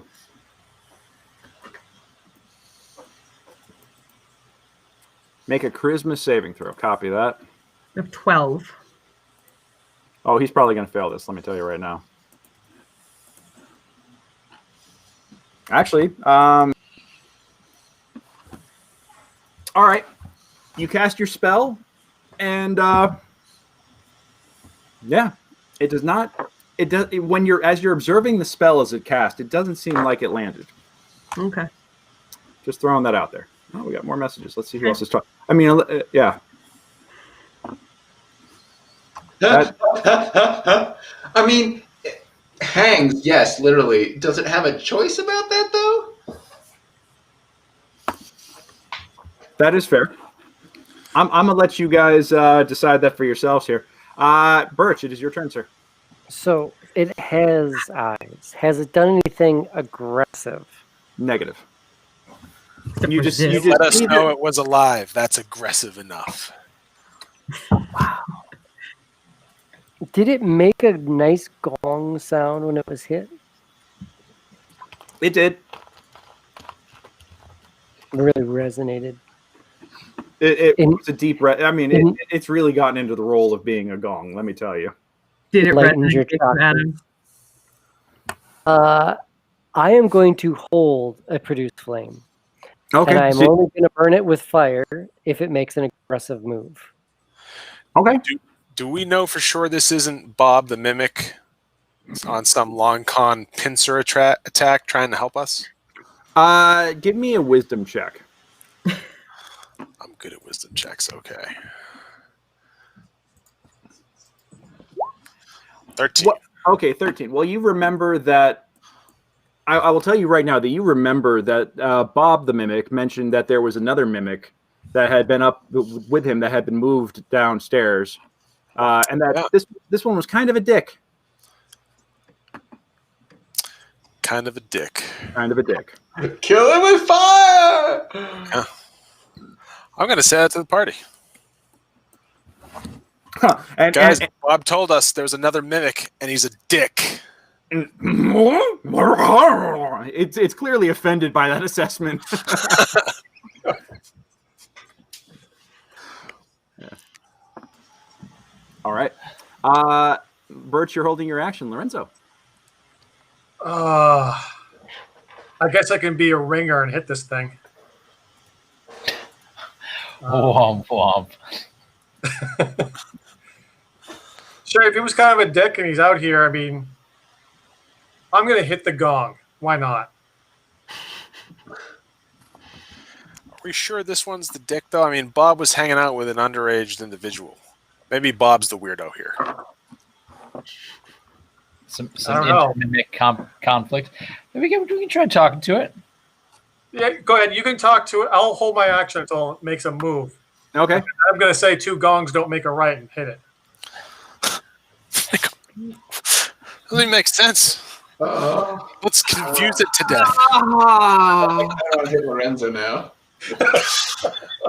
You can eat him, then we'll talk. Gone. Hey! Done.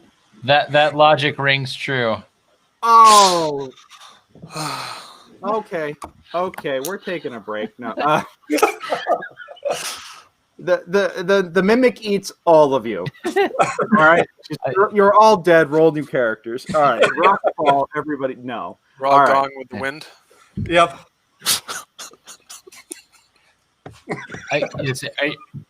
We should have Terry do it, then she can be Gone Girl. You know what? I am a bard. Yeah. The gong is technically an instrument. That's what I should have done. I should have played the gong. So, Greg, From my time in War College, do I have a sense of what alignment, or just out of character, I'm curious what the alignment of mimics are. Are they evil, or are they just sort of like neutral? I mean, that's kind of metagaming knowledge at that point. I mean, honestly, like, you can tell me afterwards. Then I'm just curious. I would venture to say they're not all pure evil, just given how Bob acted with the kid. Yeah. I mean, here's the thing: most monsters that don't have like any sort of hold on, how intelligent is this creature? I mean, this is not a very intelligent creature. You think that it wouldn't have much of a moral code. It's not exactly intelligent enough to have that. So just throwing that out there. You know that this is kind of like a step or two above an animal, but not much. All right. I think Bob was nice to the kid because the kid was nice to him. Yeah. Yep.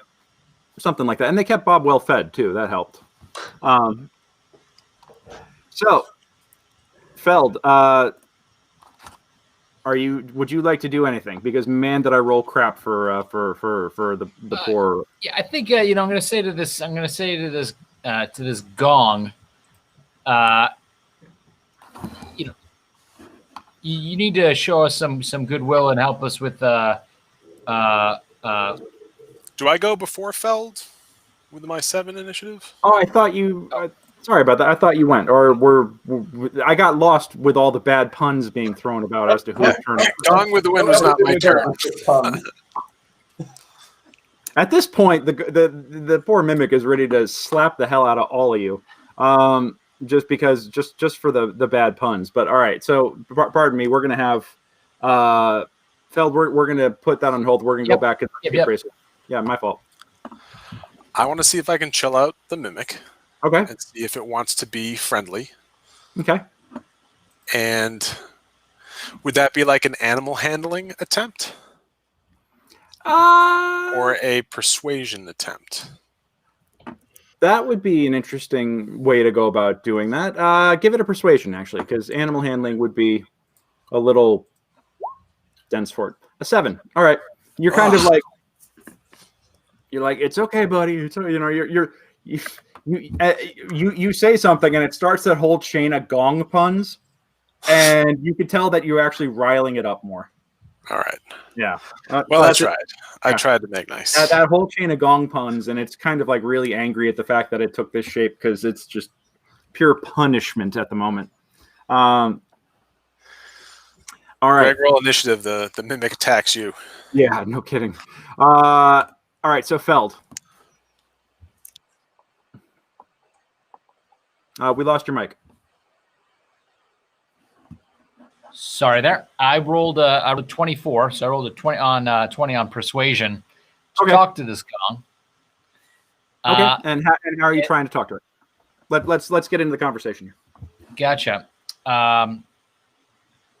So I noticed that it said that it took when we said that Bob said that it was a dick, it took some umbrage to that, right? Yes. Gotcha. So I'm gonna say to him, all right, Gong, I don't know what name you prefer. I can understand how you might have been held captive here by Kazmojen. If that's the case, if you wish to show us that you want to help those who are doers of good as opposed to doers of evil, like Kazmojen, who was here, we need you to show some goodwill and help us find all of his ill-gotten gains and tell us anything that you know that can help us make the world a better place. Or if you want to fight, let's fight. Well, that's a rather persuasive case that you put forth there. It wants me to go back to the old. All right. It's funny. In previous editions, mimics could understand language, and we've already established that that they talk. But in 5th edition, apparently that's not the case. There is no language comprehension listed. So I'm going to have to do a rule by fiat here at the moment.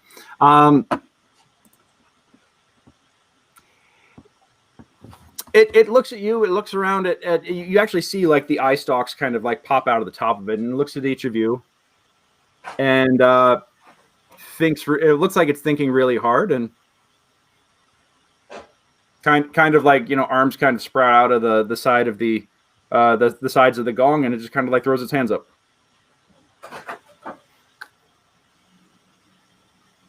Yeah, it persuades. And as you talk about all the other treasure, find the ill-gotten gains, it's like, like.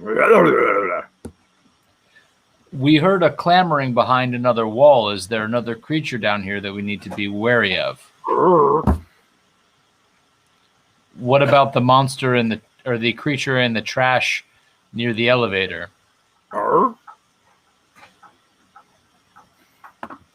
Yeah, I don't think he has a lot of knowledge outside of the room, Phil. Yeah. Would you like to be left here, or would you like to come topside?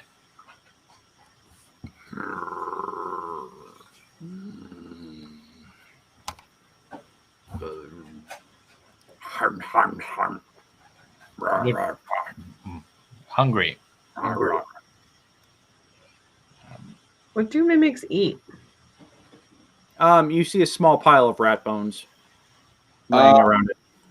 I will go back to the barracks where we have 2 remaining meals still hot on the table, and I will bring those back in and sort of cautiously just put it onto one plate, and then sort of cautiously just sort of reach the plate out to him. So It reaches an arm out that kind of like almost takes on the form of a gelatinous pseudopod, and just kind of like you see it kind of absorb the plate and part of your hand a little bit, and almost like a nurse shark. Suddenly, you just feel it get sucked out of there, and you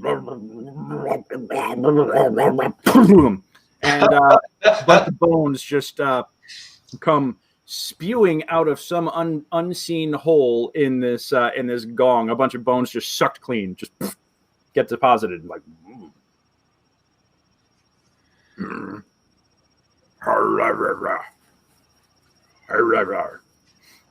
I think he probably wants to stay here and eat.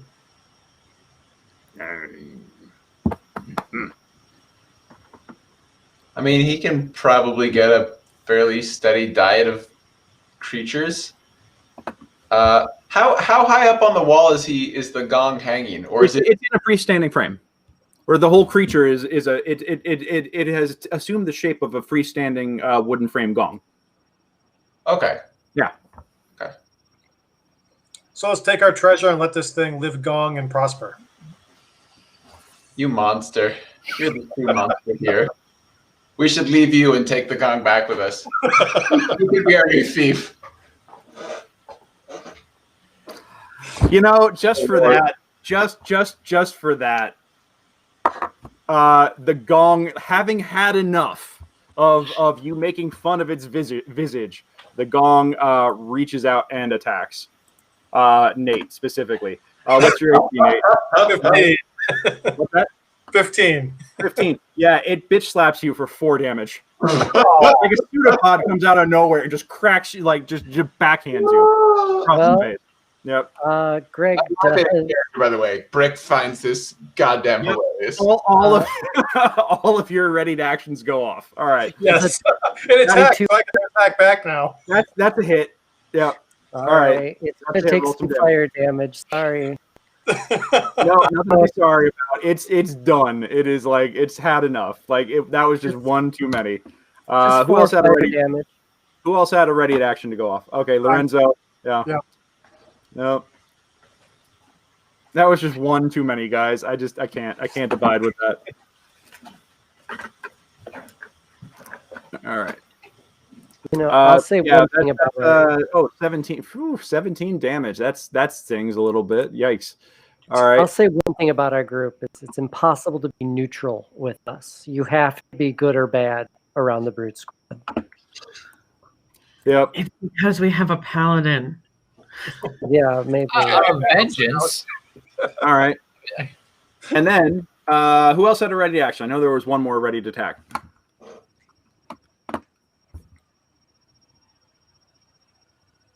Nobody else had a ready to attack? Okay. I don't think so. All righty then. So now, Brick, it is your turn. assuming most of this was said in character aloud, Brick is guffawing. Okay. But, you know, he did attack us. So I'm going to take a proper swing at him. Okay. With the Warhammer. Can I cover my ears as a 11 is not good enough to hit. You actually do hit him. You hit the gong itself, and while it rings out really nicely, it doesn't do any appreciable damage. Fair enough. I will after whacking him, I will step back a bit. Okay. Tara, it is your turn. Laughing all the way. Okay. Now the gong is, I assume, hanging from a stand. And actually, Brick, as you move away, it does get an attack of opportunity at you, but it misses. That's right. All right. Yeah. On me. Yep. I just laughed. So the gong. I mean, well, okay. When I say it's a gong, I mean that the mimic has taken the shape of the golden disc, but also the frame. Like the whole object is the mimic. Okay. Okay, that helps me. Thank you. Yep. In which case,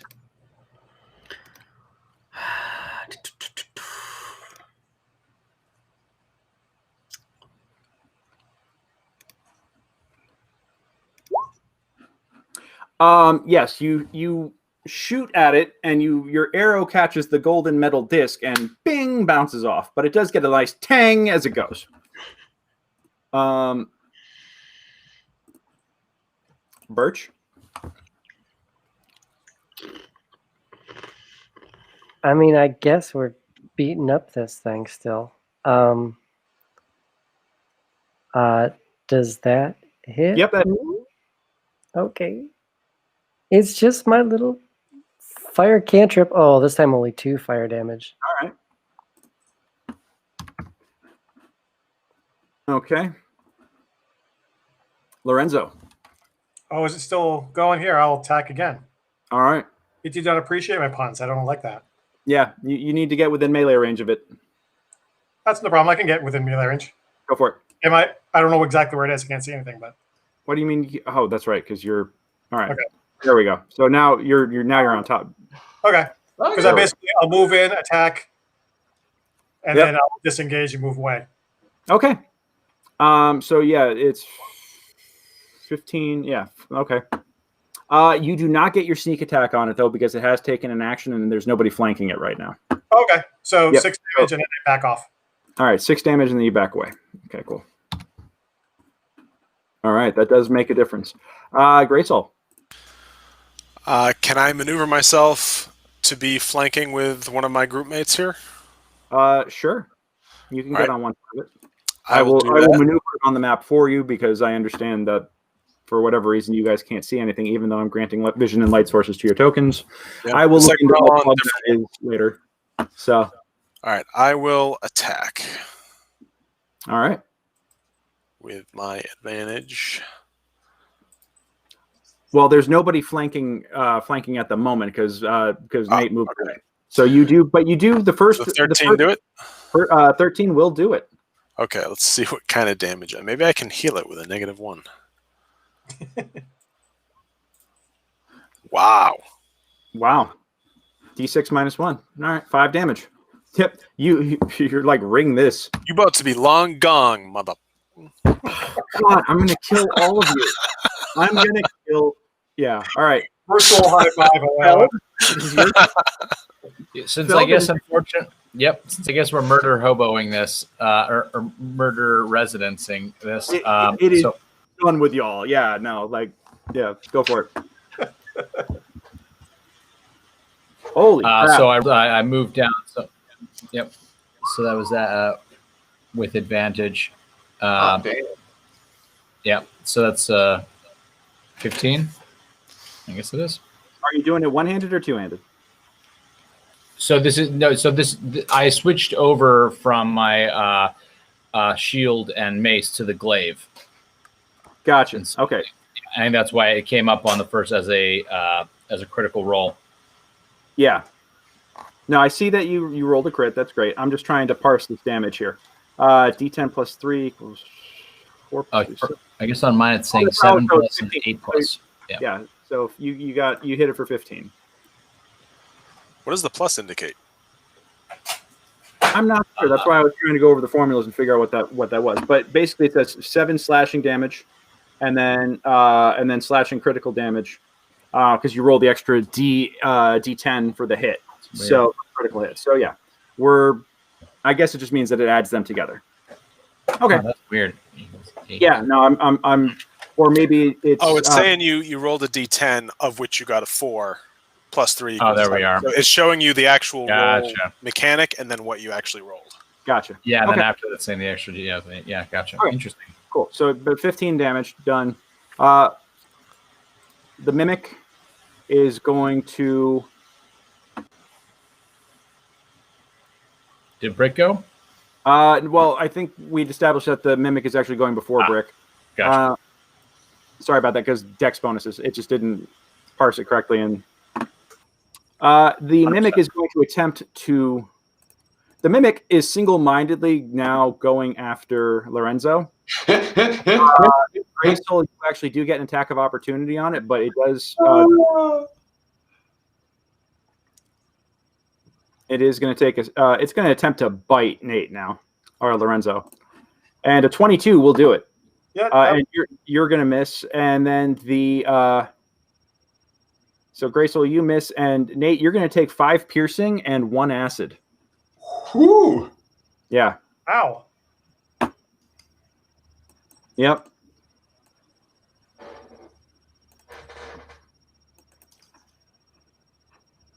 And then it's going to attempt to hit you with its pseudopod. 13 isn't good enough to get you, though. Nope, that does not. All right. Then we move on. Okay. Now it is Brick's turn. All right. We're gonna charge this poor little mimic guy. I'm going to use one of my fancy superiority dice. So in addition to attacking him, I'm going to do an intimidation check. An intimidation check. Okay. To cower him into death, essentially. But it won't actually do damage, but just to give him problems the next time he fights someone. So first off, let's take a swing with the Warhammer again. All right, that's a miss. All right, so that doesn't do anything. But then actually, no, you are flanking with Feld, so that second hit will actually hit it. Oh. Yeah. Oh, still doing double rolls. Interesting. All right, I need to figure out why I was doing that. All right, well, let's do damage. But you are in a flanking position, so ergo you do get advantage. Groovy. All right, so we'll do 6. Stop. We're going to do 6 damage since this is one-handed. And then we will do my charisma check with an extra 1d8 tagged on. So where's charisma? Where are you, charisma? Where are you? Oh, no, intimidation. There we go. Bonk. And then we'll add a 1d8 to that. Right. Yeah. It So 31. Jesus Christ. Yeah, you hit it, and you hear it kind of yelp almost like a dog that's been kicked, and it kind of backs up and cowers. It looks like this dog is out of the fight. Well, now I feel bad. Yeah. Are we bullies? Are we the baddies, guys? Tara, it is Our little mimic. I Okay. think we're the baddies in this situation a little bit. All right. So Me he's first. the mimic is cowering, correct? the I'm mimic. going- The mimic after that intimidating moment looks like it is surrendered. Okay, I'm going to very cautiously go up to it and very nicely say, now, if we stop all this nonsense, missed opportunity. Now, if we stop all this gong sense, you can come up with us to a very nice place called the Church of Helm, where they will feed you and polish you and take very good care of you. Are they really going to Would do you be a good boy now and come with us? Feld, I'm a little worried about taking a mimic into your church. Make a persuasion check with advantage. What? Make a persuasion check with advantage. Are there any standing opinions in terms of how the church views mimics, etc.? Not that you're aware of. I mean, you know, it gets kind of gray area on, I think a church, if they can have a pet mimic, would consider that a boon.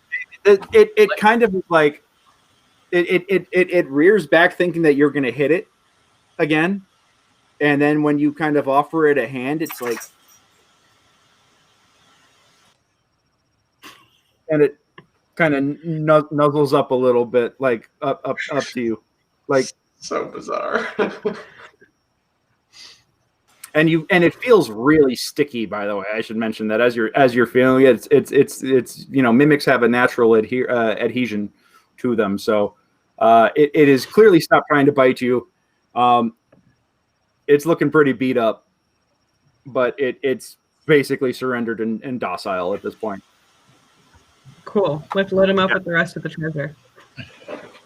I mean, Phil, as we discussed earlier, they are essentially animals. So yep, I think it could be a house pet, and having a mimic, having something to mimic, could be great in any number of situations for your church. So it could guard the larder, eat all the rats at once, or you could use it in interrogations or any number of aspects. That's true. So I mean, As a guard, you're not wrong. Yeah, an alarm system. There you go. Well, we were supposed to like check one room, go up top to the city, collect our reward. What are we doing? We're fighting gongs. No, we're befriending multiple mimics. What the hell, guys? we're getting all the treasure out of this room. I mean, there's a lot going on in this room. All right. May I suggest, pup? Well, we still have the trash monster. I don't care about. We still have to go to Kazmojen's. Are we in Kaz? Where are we now? We're in Kazmojen's office. Okay, you're in the treasury, the hidden treasury. You're in Kazmojen's office. Yep. His office is M10. Yep. Lorenzo, make a perception check. Oh, okay. Perception. There it is. I'm a little nervous about what happened with the lever. Well, the lever is now sitting in a up position behind you, and like I said, when you threw it, you did hear something clang through the wall, like directly on the other side of where you're at. Give me another one. We're going to say you had advantage on that. Okay. 18.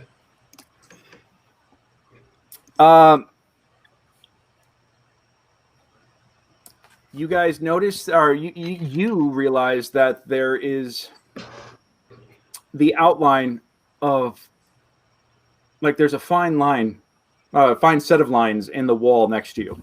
Could be a secret door. Oh, there's a secret door here.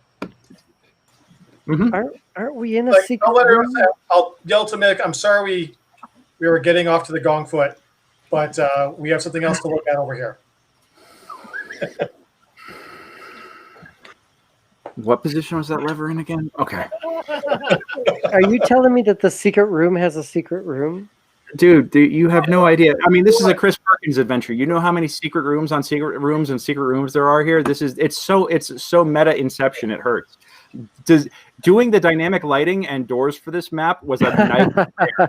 Okay, clearly because it doesn't even work right, but that's a whole nother thing. I'll take that up with Roll20 after the session. So a dwarven layer underneath the gnomish city. I mean, it's like, yeah, it's racks on racks on racks on racks is what it is. So, do you open the door? Yes. Okay, so you open the door. And what you find is a 10 by 10 room with another solid wall. Yeah, I bet it's solid. Yeah. Got enough secret rooms here. I bet that's probably can walk right through it. So, Lorenzo, fair warning.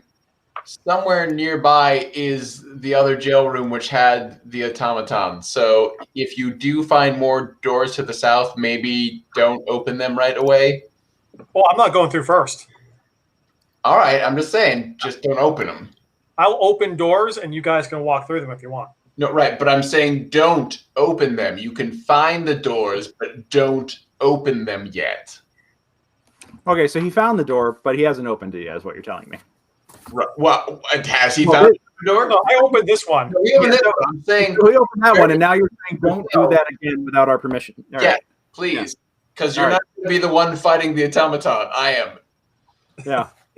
What? Nate, would you like to? Who's going? What's going on? Who's going into the room? What's happening here? I will alert everyone. Like, I'll open the door and see it's another room, but I am not going to enter the room first. This is now a phobia of mine. You're not the one opening stuff and getting attacked here, buddy. I've gone into 3 rooms first, and every single one of them I've been nailed down to the floor. I mean, you know, he's also having flashbacks to what was it, 6 weeks ago when you went in and you got locked in that room with the dread guard. Yep, that was one. Then there was the elevator. I went through first, and no one came in after me. Not true. I came in. Well, we didn't know you were charged of bull rushing. I came in there to save you. All right. Well, this is clear. Bad decisions make great stories. Yes. Brick will bravely enter the room of death. Okay. I'm going to Brick enters the room of death. It is a empty 10 by 10 room, and the lever is in the up position currently. Correct? Yes. That is what you guys turned it to be? Cool. Then, yeah. I will go to the southern wall and just sort of put my ear to it and listen and hear if I can hear anything. Perception check, please. All right. I can do that with all my tabs. Bonk. You hear cold stone is what you hear. All right. I'll say the room appears empty. Odds are there's another secret door. Lorenzo, why don't you come in here and look for it? I'll get out of your way since it's a tiny room. All right. Lorenzo, are you coming in? You know what? I'll tell him to back up, and then with this door open, pull the lever. Okay. So you pull the lever. Room, and then we'll pull the lever again. Maybe this lever opens another door or a side room or something. You pull the lever down, and you hear a chung chung from inside the mini room, the little 10 by 10 room. Okay, and can we see through? Like another door open, or no other door opens. And we didn't see anything come to view in the room? Nope. Oh, okay. I'll spec the wall and see if there's any, or the entire room. You're going into the room? Yeah, I'll go into the room and look. That sounded ominous. Hold, please. Really? Oh, God. Did I set up the trap and then step into it? I think you did. That's what I was going to say. That's clearly exactly what you did. That's amazing. I need you to make a reflex save, please. Wait, really? Oh, my God. He said, I'm no longer going to these rooms. They're dangerous. Here, let me set off the trap and go in. I need you to make a reflex save, please. Oh, Lord. Holy shit. Okay. Boom! Yeah. This. Yeah, you put your foot down onto the you take a step into the room. You put your foot down, you feel the floor start to give away, and you manage to tumble backwards as the floor splits and comes open in two 5 foot by 10 foot platforms, basically. They go swinging in, and you look down, and there's a 10-foot deep spiked pit trap. Whew. Ooh, that would have hurt a lot. Yeah. So let's go pull that lever again.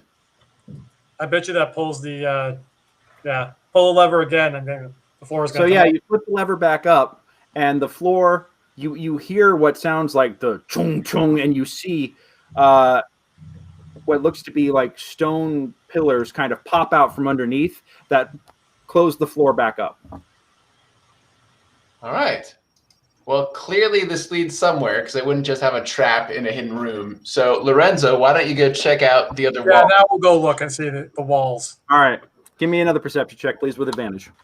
Well, do we have our awareness from walking through, etc., that that's exactly where the automatons were? That's where the invisible walls and the automatons were? I would say that, first off, you do find a secret door, Nate. Okay. And give me a wisdom check on that, Paul. Okay. This is where the mimic runs over and pulls the lever and gets his revenge.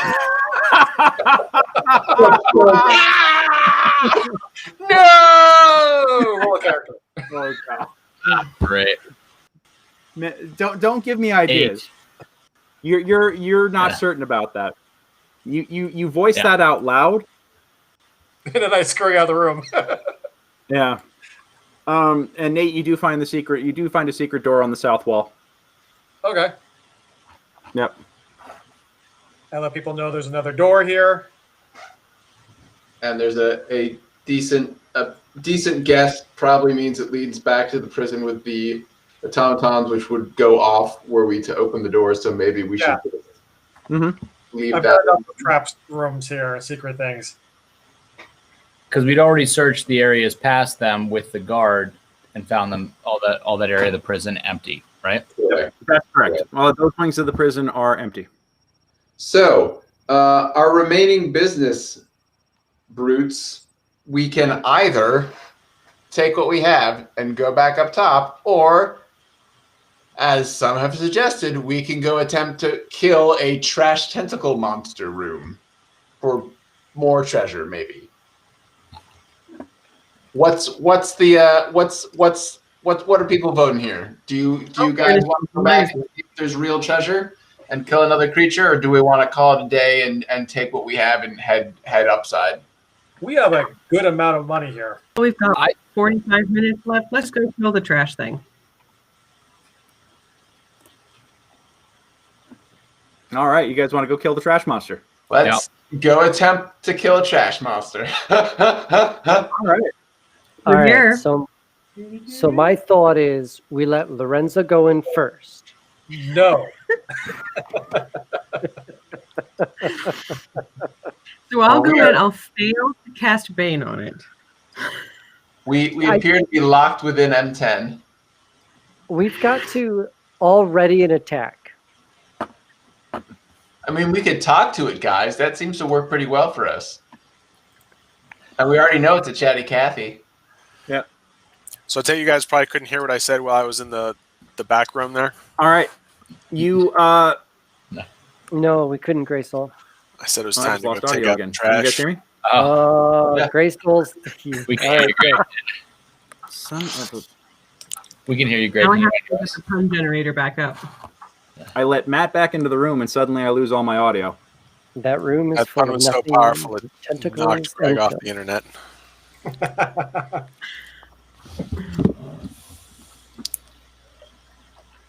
All right, hold on one second. I got. We didn't. Oh, there we go. I think we had unexplored rooms up in the You guys have a whole the unexplored gnomish thing city in fact. too, but Well, we've also got back up in M6. There's a doorway to the northwest. I'm not sure where that leads. I thought that's what had led to his offices. So that's another unexplored avenue. yeah, and M23 was where the little guest quarters were. Or actually, no, M3 is where we came in.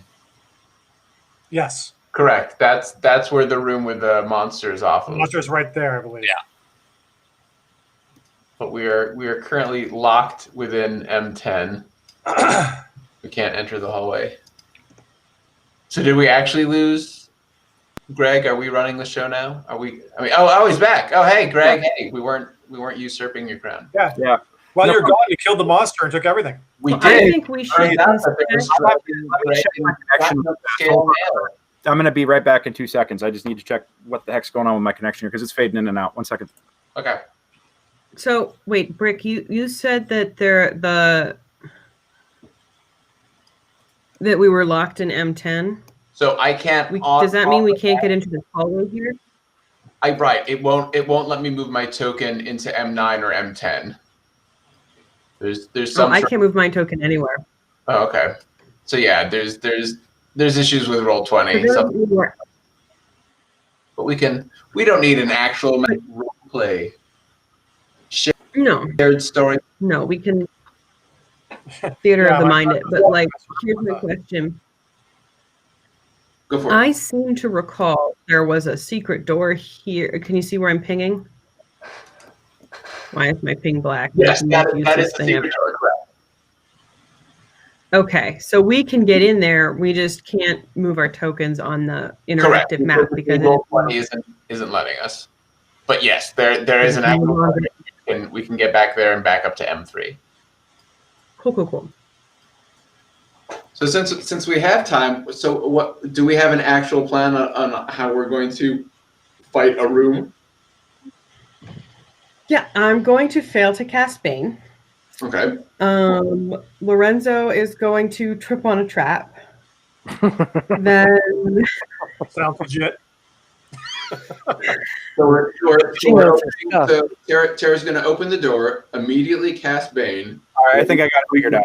Okay, sorry about that. Room, grab the treasure, rush back out, and I'll be fail to cast Bane. Fail, because that's what I do. Well, no, you didn't fail at it. It just made its saving throw. That's failing. Fair point. Throw a cask of oil in, throw a torch, walk away. Yeah, but then what about this treasure? The whole reason you guys want to fight this monster is to get that treasure to see what's in it. If we set the room ablaze, said treasure is gonna. If there's a magic like Warhammer in there, you're gonna. No, fair enough. So here's what I suggest. So we go back to the main room off of which this monster room is in. We'll open the door. Tara, if we can see the chest, if the chest has some sort of handle, we can try and see if Tara can mage hand pull it out. Even if that works, I'm sure the creature's going to figure it out and use the tentacles to stop, right? But then his tentacles will be involved with grabbing onto a chest, at which point we can go attack the tentacles because they're not going to attack us for at least a round. Really, the plan is to get the chest out of the room and then throw a torch into the room. Quick note. Yes. My mage hand cannot carry more than 10 pounds. Okay, so it is not going to be able to drag a chest. Fair enough. Depends on what's in it. Well, I think it's safe to open the door. We open the door and step back. Birch, what was when you were in the room as a rat? Tell us more about these tentacles. How long were they? Could they potentially reach out an open doorway and grab one of us? Rick, what's the smallest you've ever been? Look at me. I'm a dragonborn. I was born this size. So I've never been small. I've been able to turn into small creatures for about 3 days now, so I'm pretty much an expert. Okay. And when you're a little rat, right? Everything looks so big.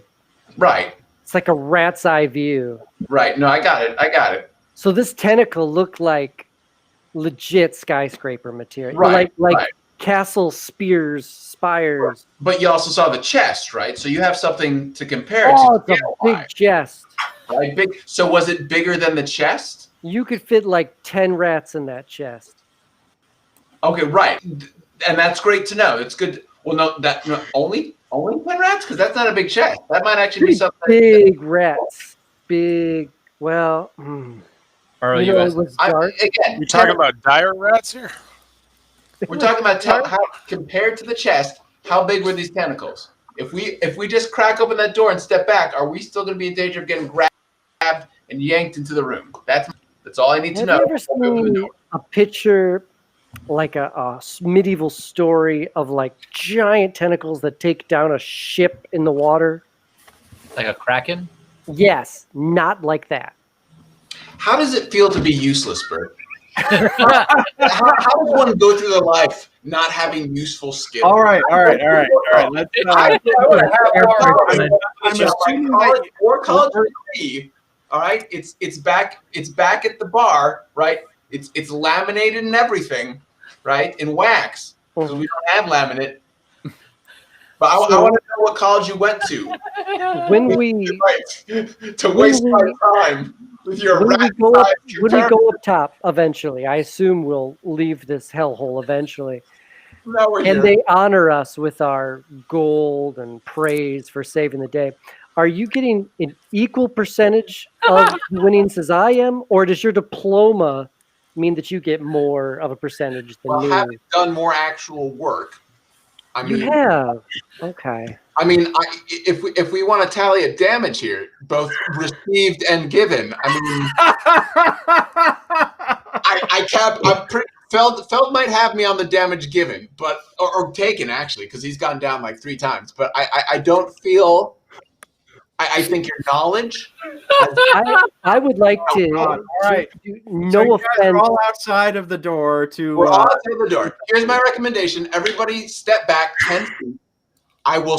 Does the door swing open or out? The door actually swings in. All right. So I'm going to throw the door open. I will jump back as quickly as possible, and from 10 feet away, we will all peer into the room and try and see if it talks to us. We'll go from there. Does that sound good? Everybody good with that plan? I'm on board with this plan. Awesome. Everybody stand back 10 feet.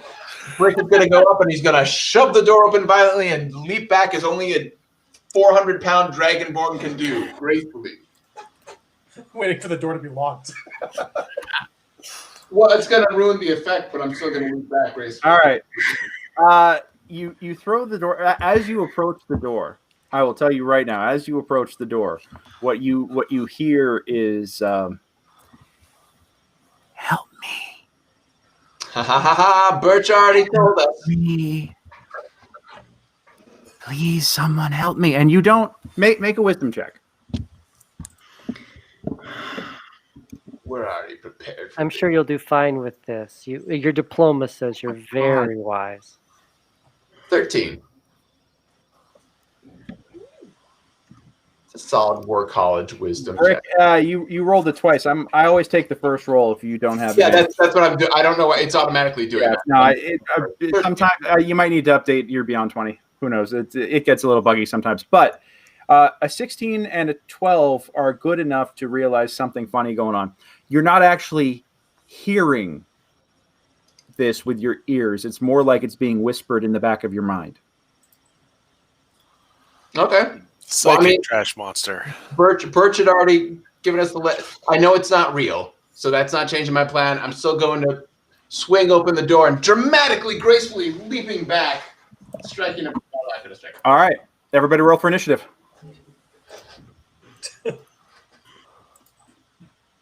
That would be really cruel if this was a mind flayer. You know, I just like that. Even for Chris Perkins, that would be really rough. I mean, he already threw a beholder into this thing. Woo! You know. All right. We're getting Tara, what's your initiative? We're getting the whole Underdark cast here. Mine is 20. Jesus. But I did not roll a nat like Brick did. So, well, no, right. That's my second roll. Unfortunately, I got an 11. I got to figure out what to do this thing for. I think there's a setting in Roll20 that you can select always normal, always advantage, or always disadvantage. Oh, really? Okay. I will. Yeah. Yeah.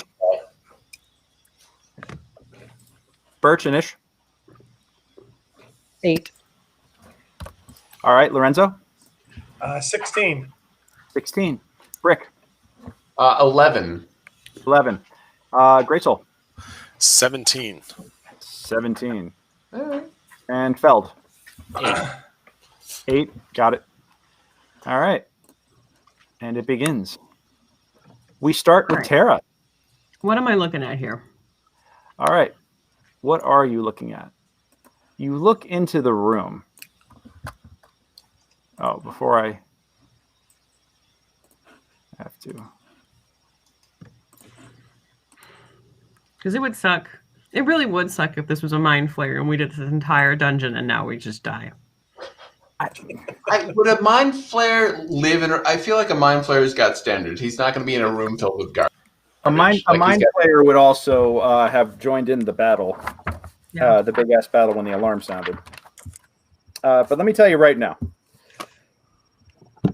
as you open the door, the air differential wafts, forces air out of this room, and it is a stench of death and decay, of rotting meat, and just filth. It's just the walls are covered with scum in this room, and they're splattered with wall to wall with filth, bile, bones, other disgusting remains.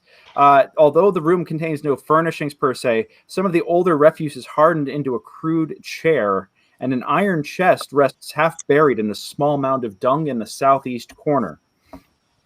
And this there is like a layer of filth on the ground that seems to have a that kind of rises up into like a mound in the center of the room, and then like it just kind of like just piles in the center of this space. What an interesting smell you've discovered. Hashtag accidental Star Wars. All right. Thank you so much for that. God, does anyone have a spell to cast fire hose on this thing? Well, again, we don't want to necessarily. If we burn the room down, we might lose the treasure, which is the whole point of presumably doing this. Fire hose is a lot of water. Yeah, not a hose full of fire, but a fire hose. That's yes. not what I meant. No. All right. But I'm assuming there's a methane smell. Yeah. Okay, so we better not light any cigarettes while we're next to this thing. Who's got a torch burning? Oh yeah. Okay. Feld, you see that your torch suddenly is sputtering and sparking up as the air starts to circulate through the space. Great, fantastic. Okay, I'm going to bring out my bow, and I'm going to take a shot at the center mass of the pile. Okay. Cool. Go for it. There's probably a lot of reasons why not. But how sturdy is that chest in there? It's let me see. It's an iron chest. That can survive a little backblast. All right, you take a shot and you just kind of like plink it directly into the center of the room, and it kind of like sticks into the mound with a splort, and nothing happens. Great. Yep. For a beat. Is there would you like to move or do anything else? I would like to make sure that I'm in the farthest corner of the room I can be while still being able to see into the door. Got it. All right. Well, then I would say that your movement then, I'm going to say that's probably your best option is right there to have a view directly in. This is all M4 that we're trying to. Yeah, you guys are fighting into M4 here. Fantastic. Yeah. All right. Well, the cannon fodder get in there first. With that, you see like the power. It shudders. The pile of refuse shudders for a second, and then like rising up out of it as this crust of filth and bile. Like you could tell it had like a skin and crust that now is breaking as this creature that was lying underneath it moves, and the crust breaks, and this bilious fluid just kind of starts going everywhere. It smells utterly rancid. It is literally disgusting. And this large orb on legs with two large tentacles rises up out of the ground. Ooh. And turns and looks at you, and it says, help me, I'm hungry. And let's see. Creepy AF. Yep. First off, let me show you guys what it is you're fighting here. Ooh, yeah, please. Just so you can have like the stuff of nightmares. So that should just show up in your chat. Ooh.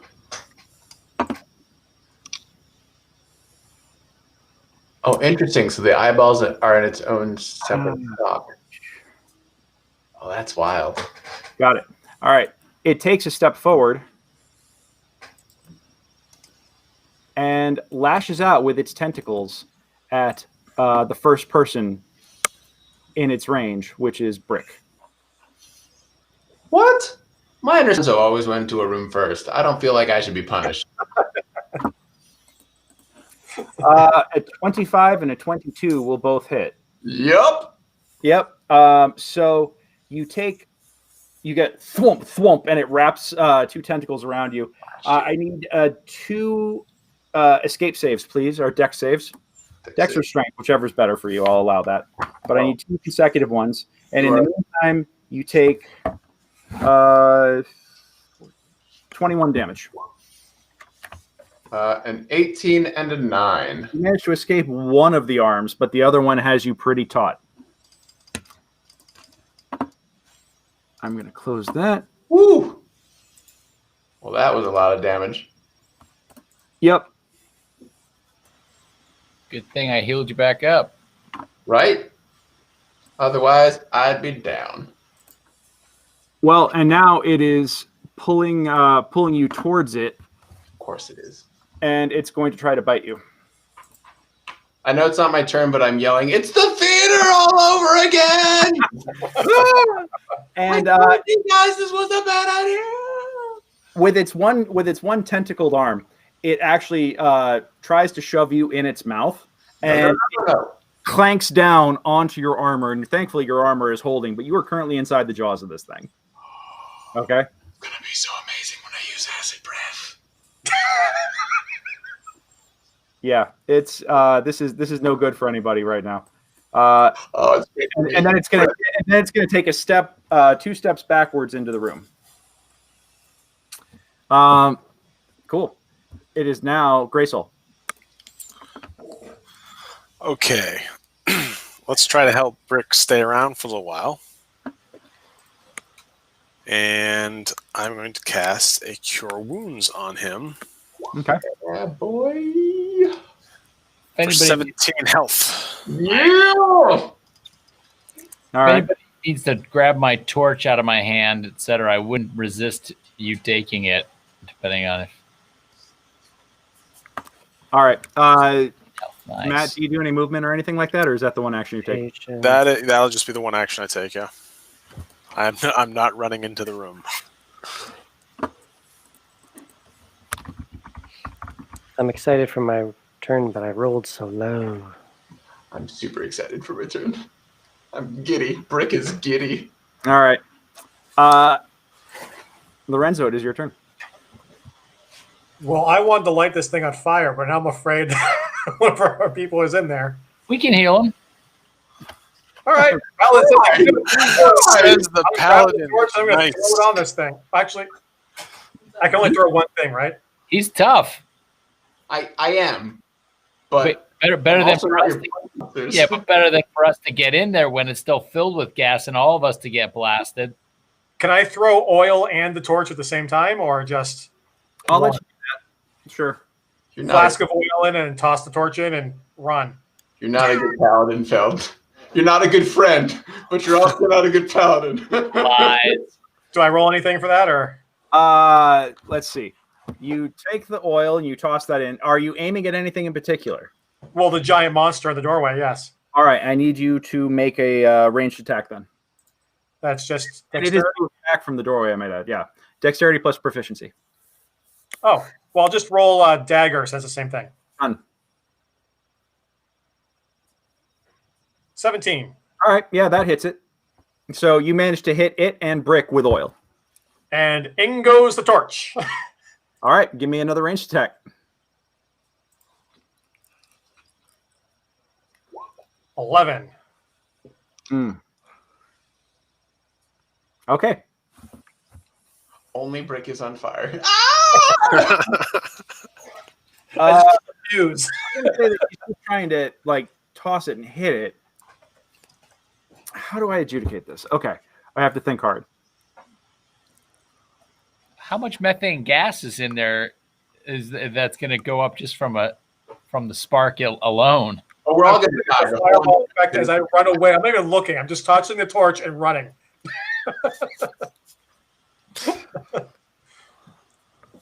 And I'm not going to look back as it explodes behind me either. Oh, Lord. See, Feld has an. Now, the question is how much oxygen is in the room. because that's going to determine how big a potential boom that you've got here. I'm going to rule that it does it does go up. Brick, you don't get to make a dex save because you're actually grabbed by this thing. Yeah. As long as I take 23 damage or less, I'm fine. You both take 21 fire damage. Nice. And yeah, the Atia also fails its dex save, so you both take 21. I'm gonna kill all of you when I get out of here. You better not heal me to full health. Just going. And you're both on fire. Awesome. It's fine. I just need one turn. Cool. Well, Brick, you hold on.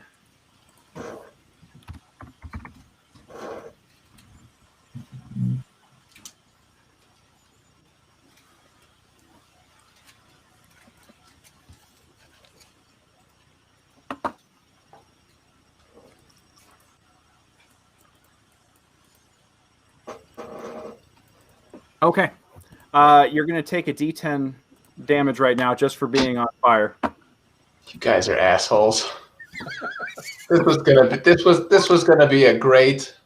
You take exactly 2 points of damage.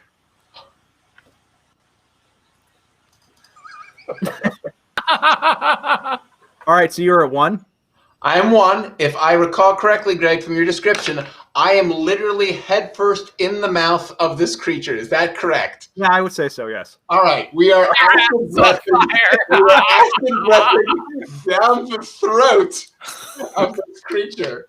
Oh, Lord. All right, so it gets no save. It's going to take full damage. Go for it. All right, so 2d6 acid. Come here, breath weapon.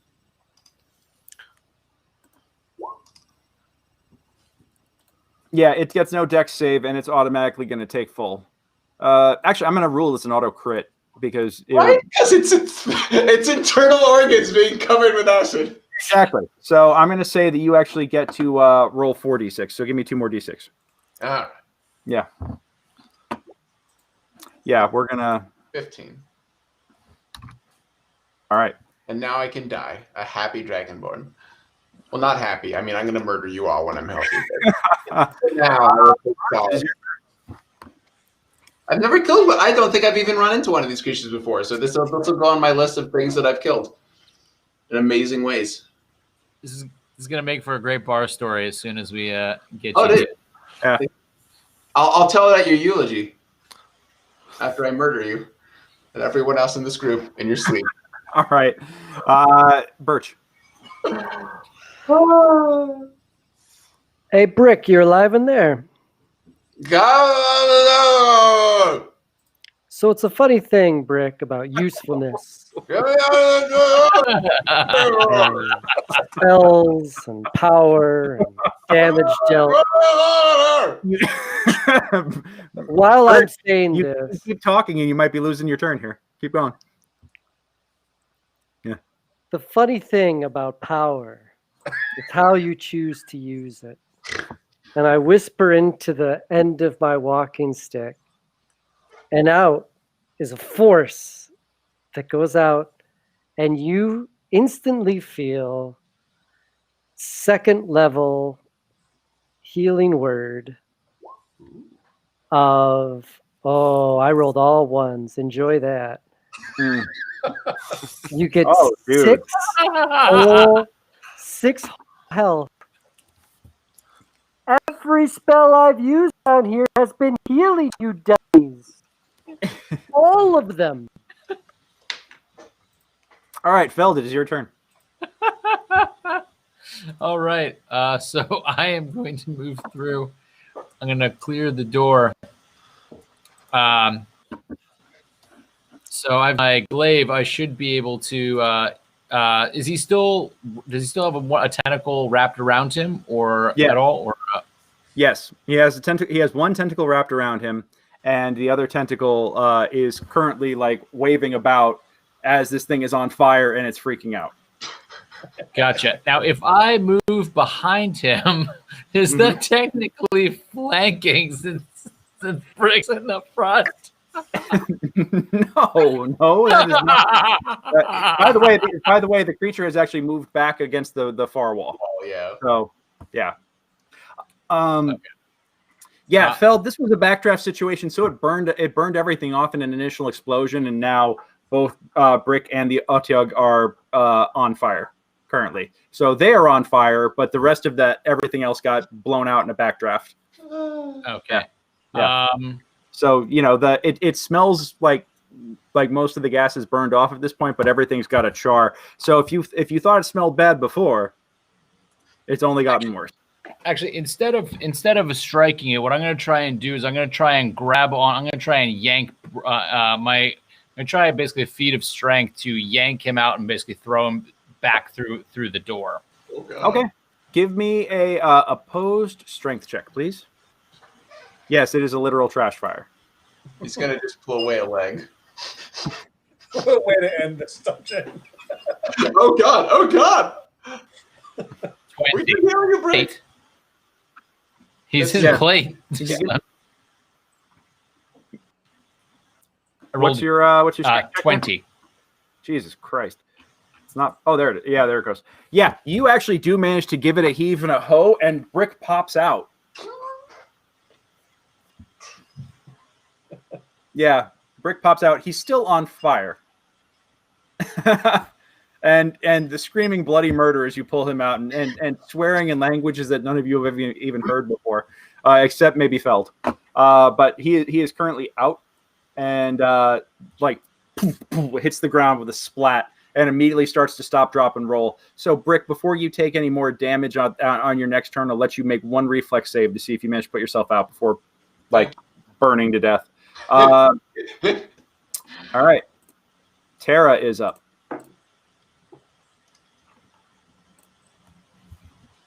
Okay. Well, hopefully now that I can see it better, I can actually hit it. Wouldn't that be something? I should be using True Strike, but that's a hit? That's a hit. All right. Oh, wrong one. Wrong one. No, disregard. Wasn't good. Yeah. Well, I hit my rapier damage accidentally. I know. I see longbow. That. Go ahead and roll your longbow. Although, you know what? They're the same roll. They're both 1d8 plus 3, so I'll take it. Okay. I will give you max damage on that.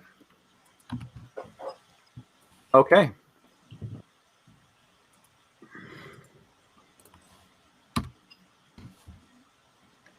All right. 11 this thing is pissed. First off, it's still on fire, so on D10.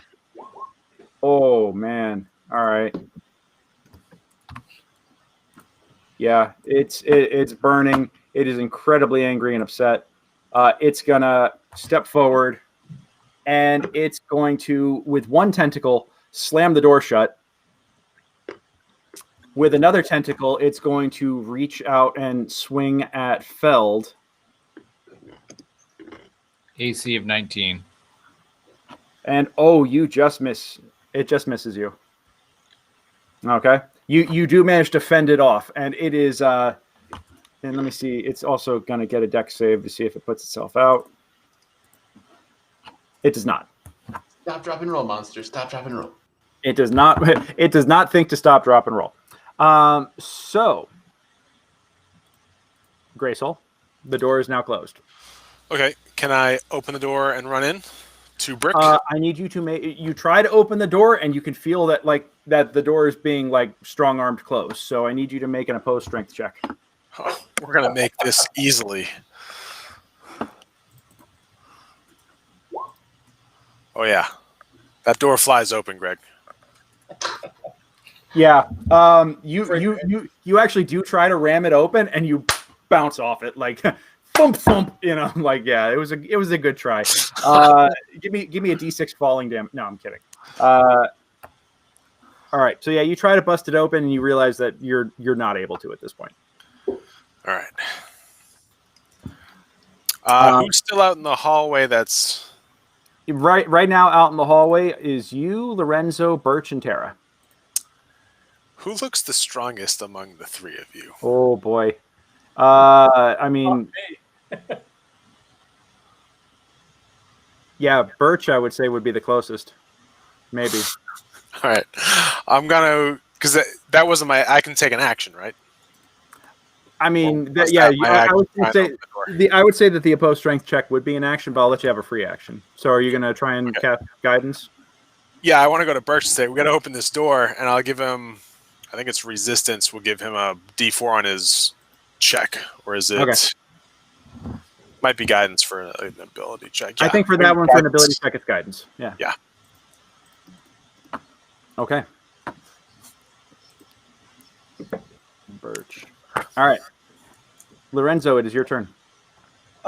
They're fiddling with the door, trying to get it open, so I'm just going to ready an action to run in there and stab something as soon as it opens. Okay. So you're readying your action to go in. Yep. Brick, give me a dex save. 10 or better.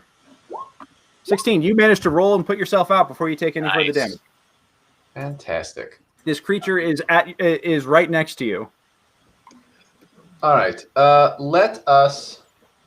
All right. We'll take a swing at it. We're also going to use one of my superiority dice to attempt to body check it back away from me. Well, we're going to say that putting yourself out. Okay. Half your movement. Standing up because you're prone, another half your movement. So now you're out of movement, but I'll let you have you can swing at it. It's a all right. It is a push action, so I don't need to be moving to do it. Okay, go for it then. Not technically a charge. All right, so let's take a roll with the Warhammer. 13. It does not connect successfully. Okay, then the push. As you attempt to hit it, it kind of bats it away with one of its tentacles. It bats your attack away. Okay. It actually uses or the tentacle that it tried to hit Feld with. It whips over and smacks your Warhammer away, while it's still posting the door closed. Nah.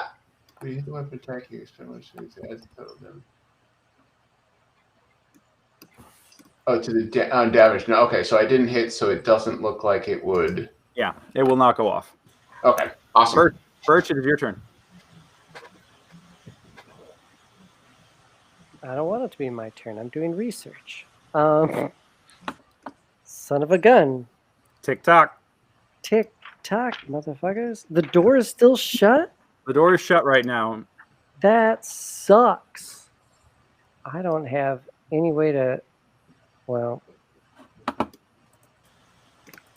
If I change into some sort of beast, would you not let me open the door on the same turn? Are you trying to break it open, or are you trying to? Which direction does it open? Pull or push? It's a push. It's a push. Yeah. So I would want to change into a creature and ram. What kind of action is it to do your? It's my action. Okay, I will let you do a movement action to. There you go. Yeah, I'll let you do a movement action to try to bust it open. All right. Okay. I'll. I'm like quickly Googling. My beasts are so pathetic at this level. I'm trying to figure out if any of them have any strength at all, and they're all just like, oh, it's very sad. Very sad indeed. What's your normal strength bonus? Oh, what's your base strength? I'm -1. I mean, yeah. That's not my thing. Well, you know what? You could shift into something like a wolf. Yeah.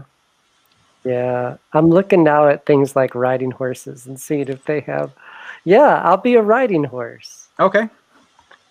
So you're going to shift into a riding horse and you're going to try and kick the door open, or yeah, I'm going to straight up charge down that door.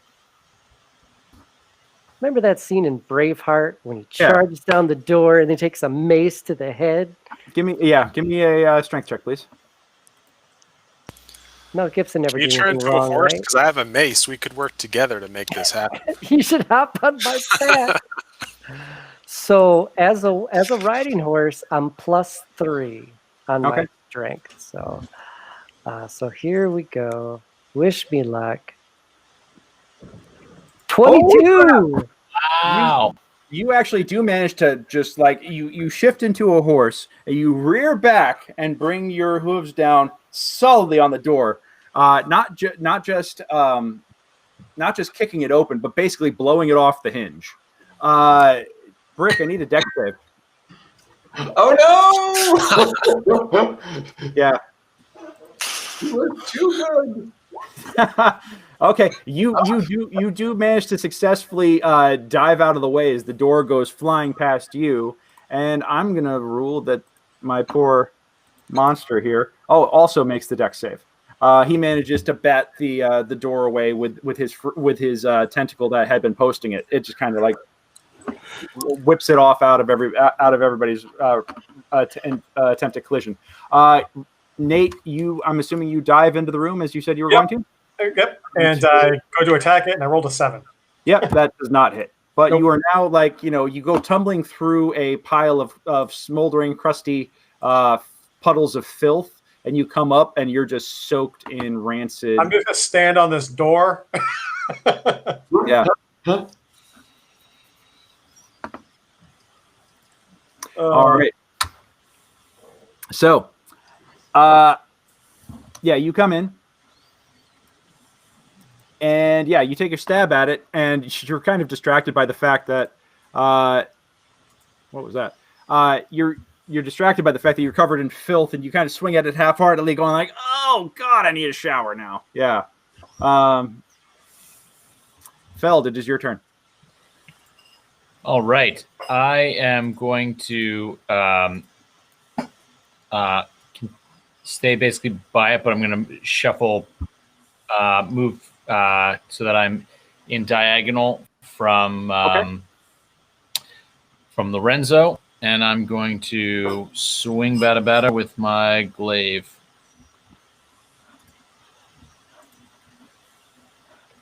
And if I connect, which is not looking good. Your roll hasn't populated yet. What'd you get? Wait for it. I think it's a 12. Well, you do have advantage because you are flanking. 12. The 12 is the high roll. Yeah, that is not going to be enough to pierce the hide of this thing. Yeah. All right. So we are back at the top of the order. That would be Tara. Okay. Get him. See if we can put this thing out of its misery. Do it. Yep. Yeah, you hit. And you notice that the mimic kind of nuzzles up next to you and gives you a little bit of as you're like a little bit of luck mojo. Like, get it, Mom. Oh my God. My act is now the Gong Show. Yeah. Yes, and that is a hit for 8 points of damage. That is an excellent shot. It is still going strong, though, let me tell you. And it is mad as hell. So it's going to take roll. I'll give the gong a little pat as my bonus action. You should probably get him to a doctor because you don't know where it's been. You don't want to get gongoria. Thank you. I'm prepared to die. I will take my place. In 10 minutes. I'm tired. All right. Okay. I'm going to make a swashbuckler in one of your games, Greg, who does nothing but puns for damage. Well, this is basically bards and cunning words. Cutting words. I've been looking up puns for if I get hit, I can use cutting words as a reaction. It's not an attack, unfortunately, but I can kill somebody with snark. I'm going to kill you all. All right. Moving swiftly forward. So, first off, it's going to get a dex save to see if it stops burning. Speaking of gonorrhea. Yeah, no, it's still going to keep. Good God, this thing is. Let's see. On a 1, it goes for Lorenzo. On a 2, it goes for Feld. On a 3 or 4, it goes for Brick. That's a 2. All right, so it's gonna take 1 tentacle. Woo! And a 21 to hit. That'll hit. All right. You feel the tentacle wrap around you. You take 18 points of damage, 11 bludgeoning, 7 piercing. As the as the tentacle wraps around you, you notice that there's lots of little pinpricks, dagger-shaped pinpricks that just sink right into you, and it's like, oh God, that stings. You need to make a DC 13 escape save, please. So give me strength or dex, whichever's better.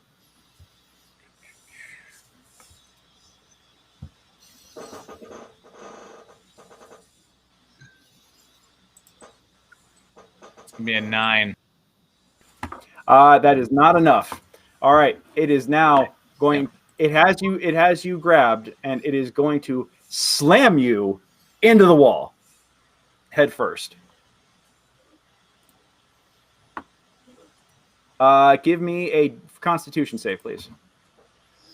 All right.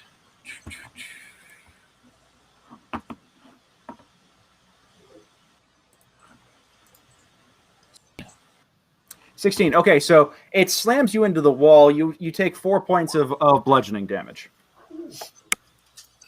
The other tentacle reaches out for Brick.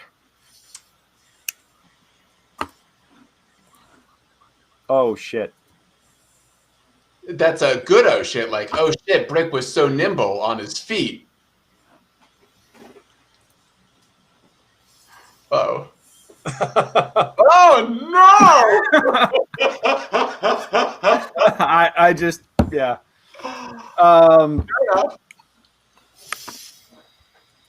18, 22, 20. What is your max? 28. You just took 27. Yeah, that's a legit 27. So you are now dying. And you go limp. Oh God, I know what it should do now, but yeah, what the hell? It's got to follow through. That's fine. I accept. It actually sticks you back in its mouth and chomps down, and your armor holds. Even though you are a ragged mess, your armor holds. And I need you to make a Constitution save real quick, simply because of. I should have had you do it last round too, or last time too. But oh yeah, you're fine. Okay. Well, no, it's the first one. It's the 12, not the 23. Sure. Okay.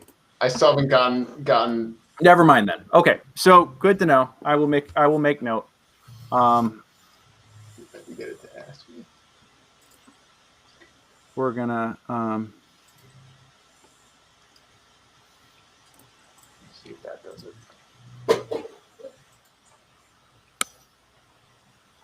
Okay, cool. All right, that's just a reminder.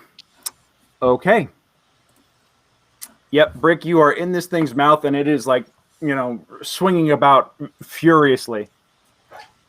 And then, yeah, that's turn. Greysoul. Okay, let's go for another healing spell on Brick.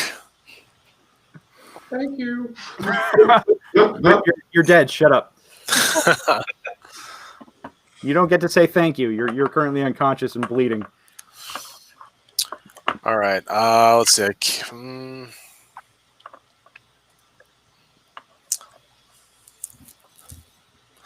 So if I run in there, I'm gonna have to deal with this thing's tentacles flying around all over the place. Probably, yeah. Yeah, that'll be problematic for me. So I'm going to throw a healing word at Brick.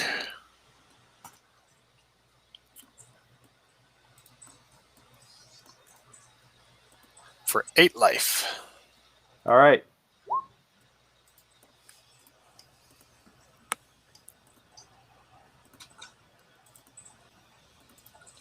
So do I just get a 1, Greg, or does that just count as a saving throw?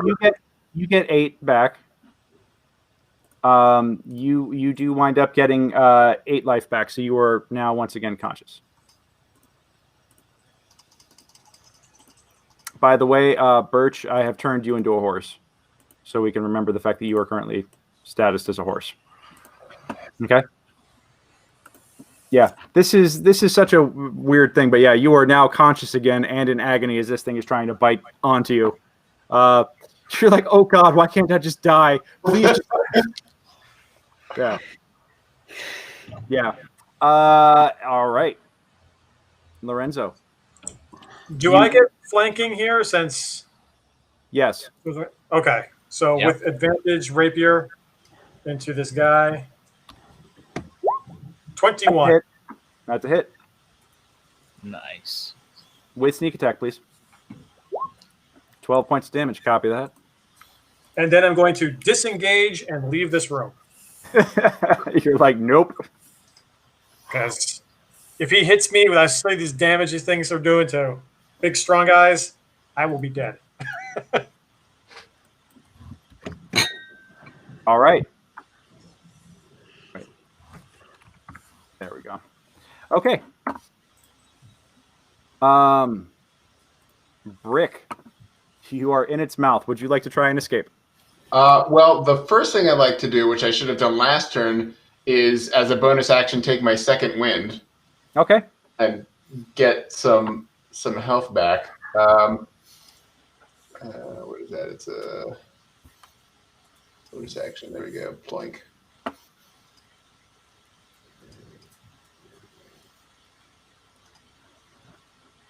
Normal roll. All right, so 10 off. Still did it, even though it asked me. Okay. Okay. 10 extra damage. Okay, so 10 hit points back. Cool. All right. So So let's. Is that and that's the breaking the thing would be my. Yeah. Primary action. So I would say so. I wouldn't be able to do that and attack. I would say that fighting your way out of this is going to be your. That's fine. So yeah, let's try and break free here. Okay. So that's a strength check. Yep. All right. Normal roll, yes, please. That's a 9. It's so weird. Gotcha. All right. Yep. So you are. Let me see. We're gonna. You actually break out. Yeah. Well, that's nice. Then, as a minor action, I'm just going to yell more profanities at it in a variety of languages. Okay. So yeah, you do manage to pop yourself out of there. And it is now Birch's turn. And I took Birch out of the initiative by accident, but I actually do have you in here.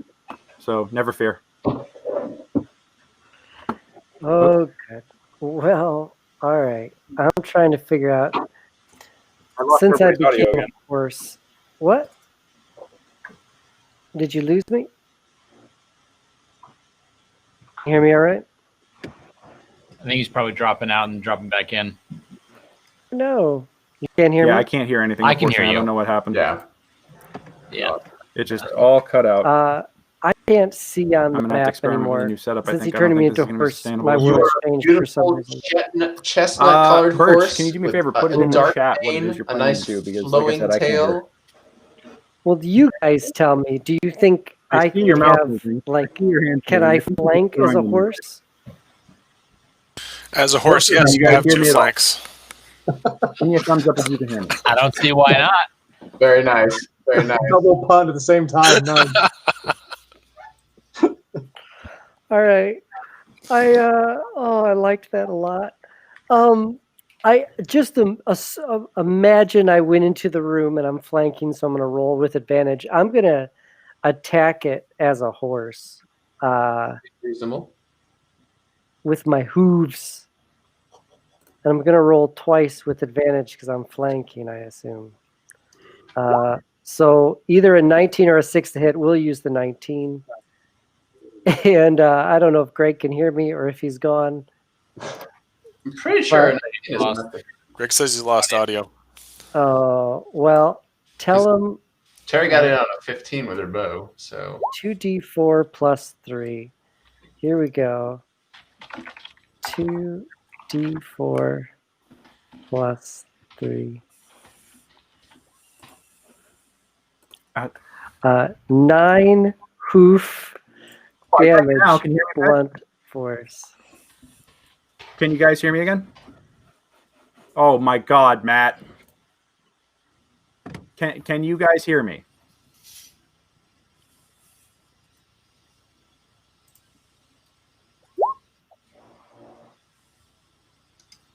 We got to get Greg back. We've lost him. oh yeah, it's after 10. We didn't even get out of here. We're still down here. We're the worst at D&D, guys. We're the worst. This was the cleanup session. We're currently cleaning out the trash room. This is all part of the plan.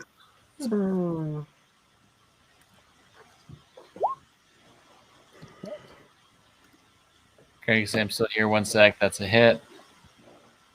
Oh, you see that, yeah. I'm fascinated to go Google this monster later and see what it actually is. Yeah. It's one of the Kardashians. She's living in a gnomish city.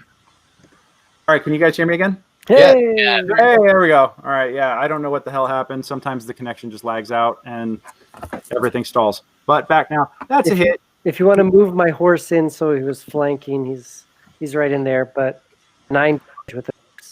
All right, I'm actually gonna rule that it's really difficult to get into that room as a full-size horse. So Brick is actually gonna move to a combo. Already went. Brick, Birch, Feld. It is your turn, Feld. All right, so I'm in a flanking position. I'm going to swing bada with the glaive. Hey, bada, swing bada. Oh, that's right. You are actually currently grappled, though. Oh no, because you're currently grappled. Yeah. So I'll let you try to break out first off. So that'd be a opposed. It actually has a. Well, yeah. At this point, it's in post strength. So let's give it a shot. Okay. That's how I've been running it. 18. Oh yeah, you get out, and I'm gonna let your 21 connect with it. So that takes 9 damage. And I'm going to as it. What's that? It's looking real rough. Let me tell you that.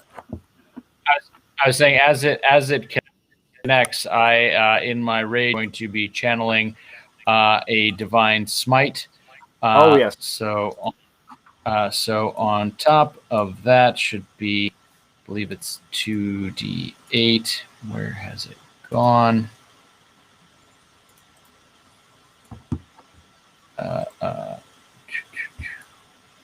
Yes. So that's another 7. Another 7. All right. Cool. So that'll be 16 damage. All right. It is barely up. No Felly, no Keegan, no Wookie. Tara, it is your turn. Okay.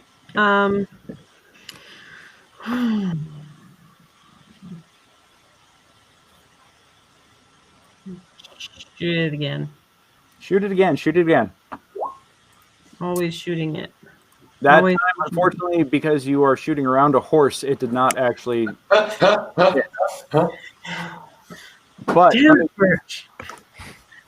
How was it my fault? but let me tell you, at the top of its turn, it promptly burns to death. Hey! Yep. It with a great seize, it collapses forward and stops moving. Throw the chest on my horse back and let's go. We got to see what's inside this chest. I gotta know. Back the chest, and then we can call it a night. It better not be soap. Do any of the demon keys look like they fit the chest? No. The chest is currently locked. Lorenzo, would you like to do your thing?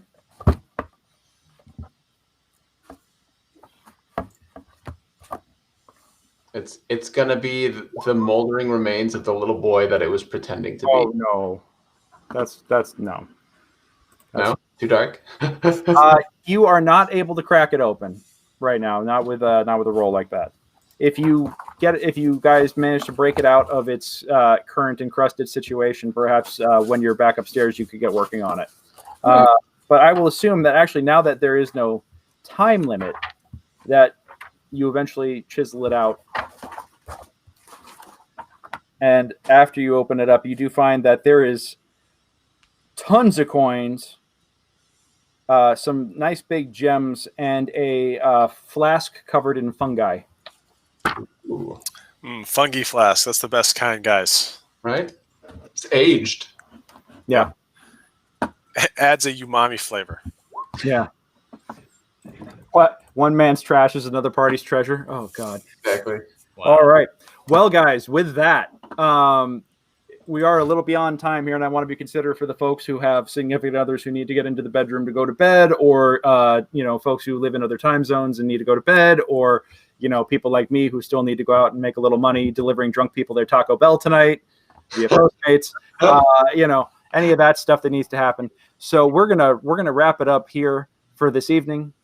I hope you have. I will say that you have successfully, while you have not unlocked all of the secrets of the Malachite Fortress, you have managed to defeat all of the monsters that are residing within it, and even make a new friend by beating them into submission.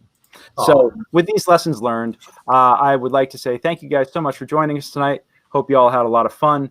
I know that I'm looking forward to next week, where we actually do finish the wrap up, and we'll be starting the next chapter of the adventure. Wrap up part 2, the conclusion. The concluding conclusion. Yep.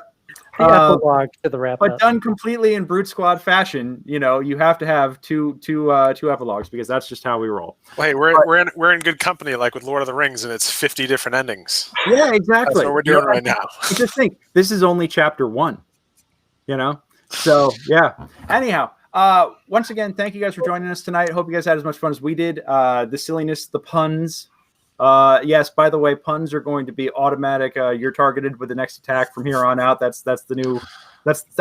I'm warning y'all. All right. Nate, Brick, looking at you. That's great for our tank character. Yeah, it's a taunt. It's a taunt function. Yeah. But anyway. If you're looking for to play a game, I hope you guys will consider looking me up on mastermindadventures.com. I would love to be able to run a game for you if you're watching tonight. Also, I understand that we have something else that we want to mention this evening, something else that we want to share. I just want to say, if you want to support a California company and you like D&D stuff, there's a great company called 1980 Who. My partner got this for me for Christmas, a Dragonborn pin. They sell all sorts of D&D pins. Got to find a good place to put it. But support your fellow artists. Thank you, Paul. And thank you guys, everybody, for jumping in and joining tonight. I see people are already leaving in a hurry because I know we're running late. Thank you, guys. We will be back next week. See you guys soon. Yeah.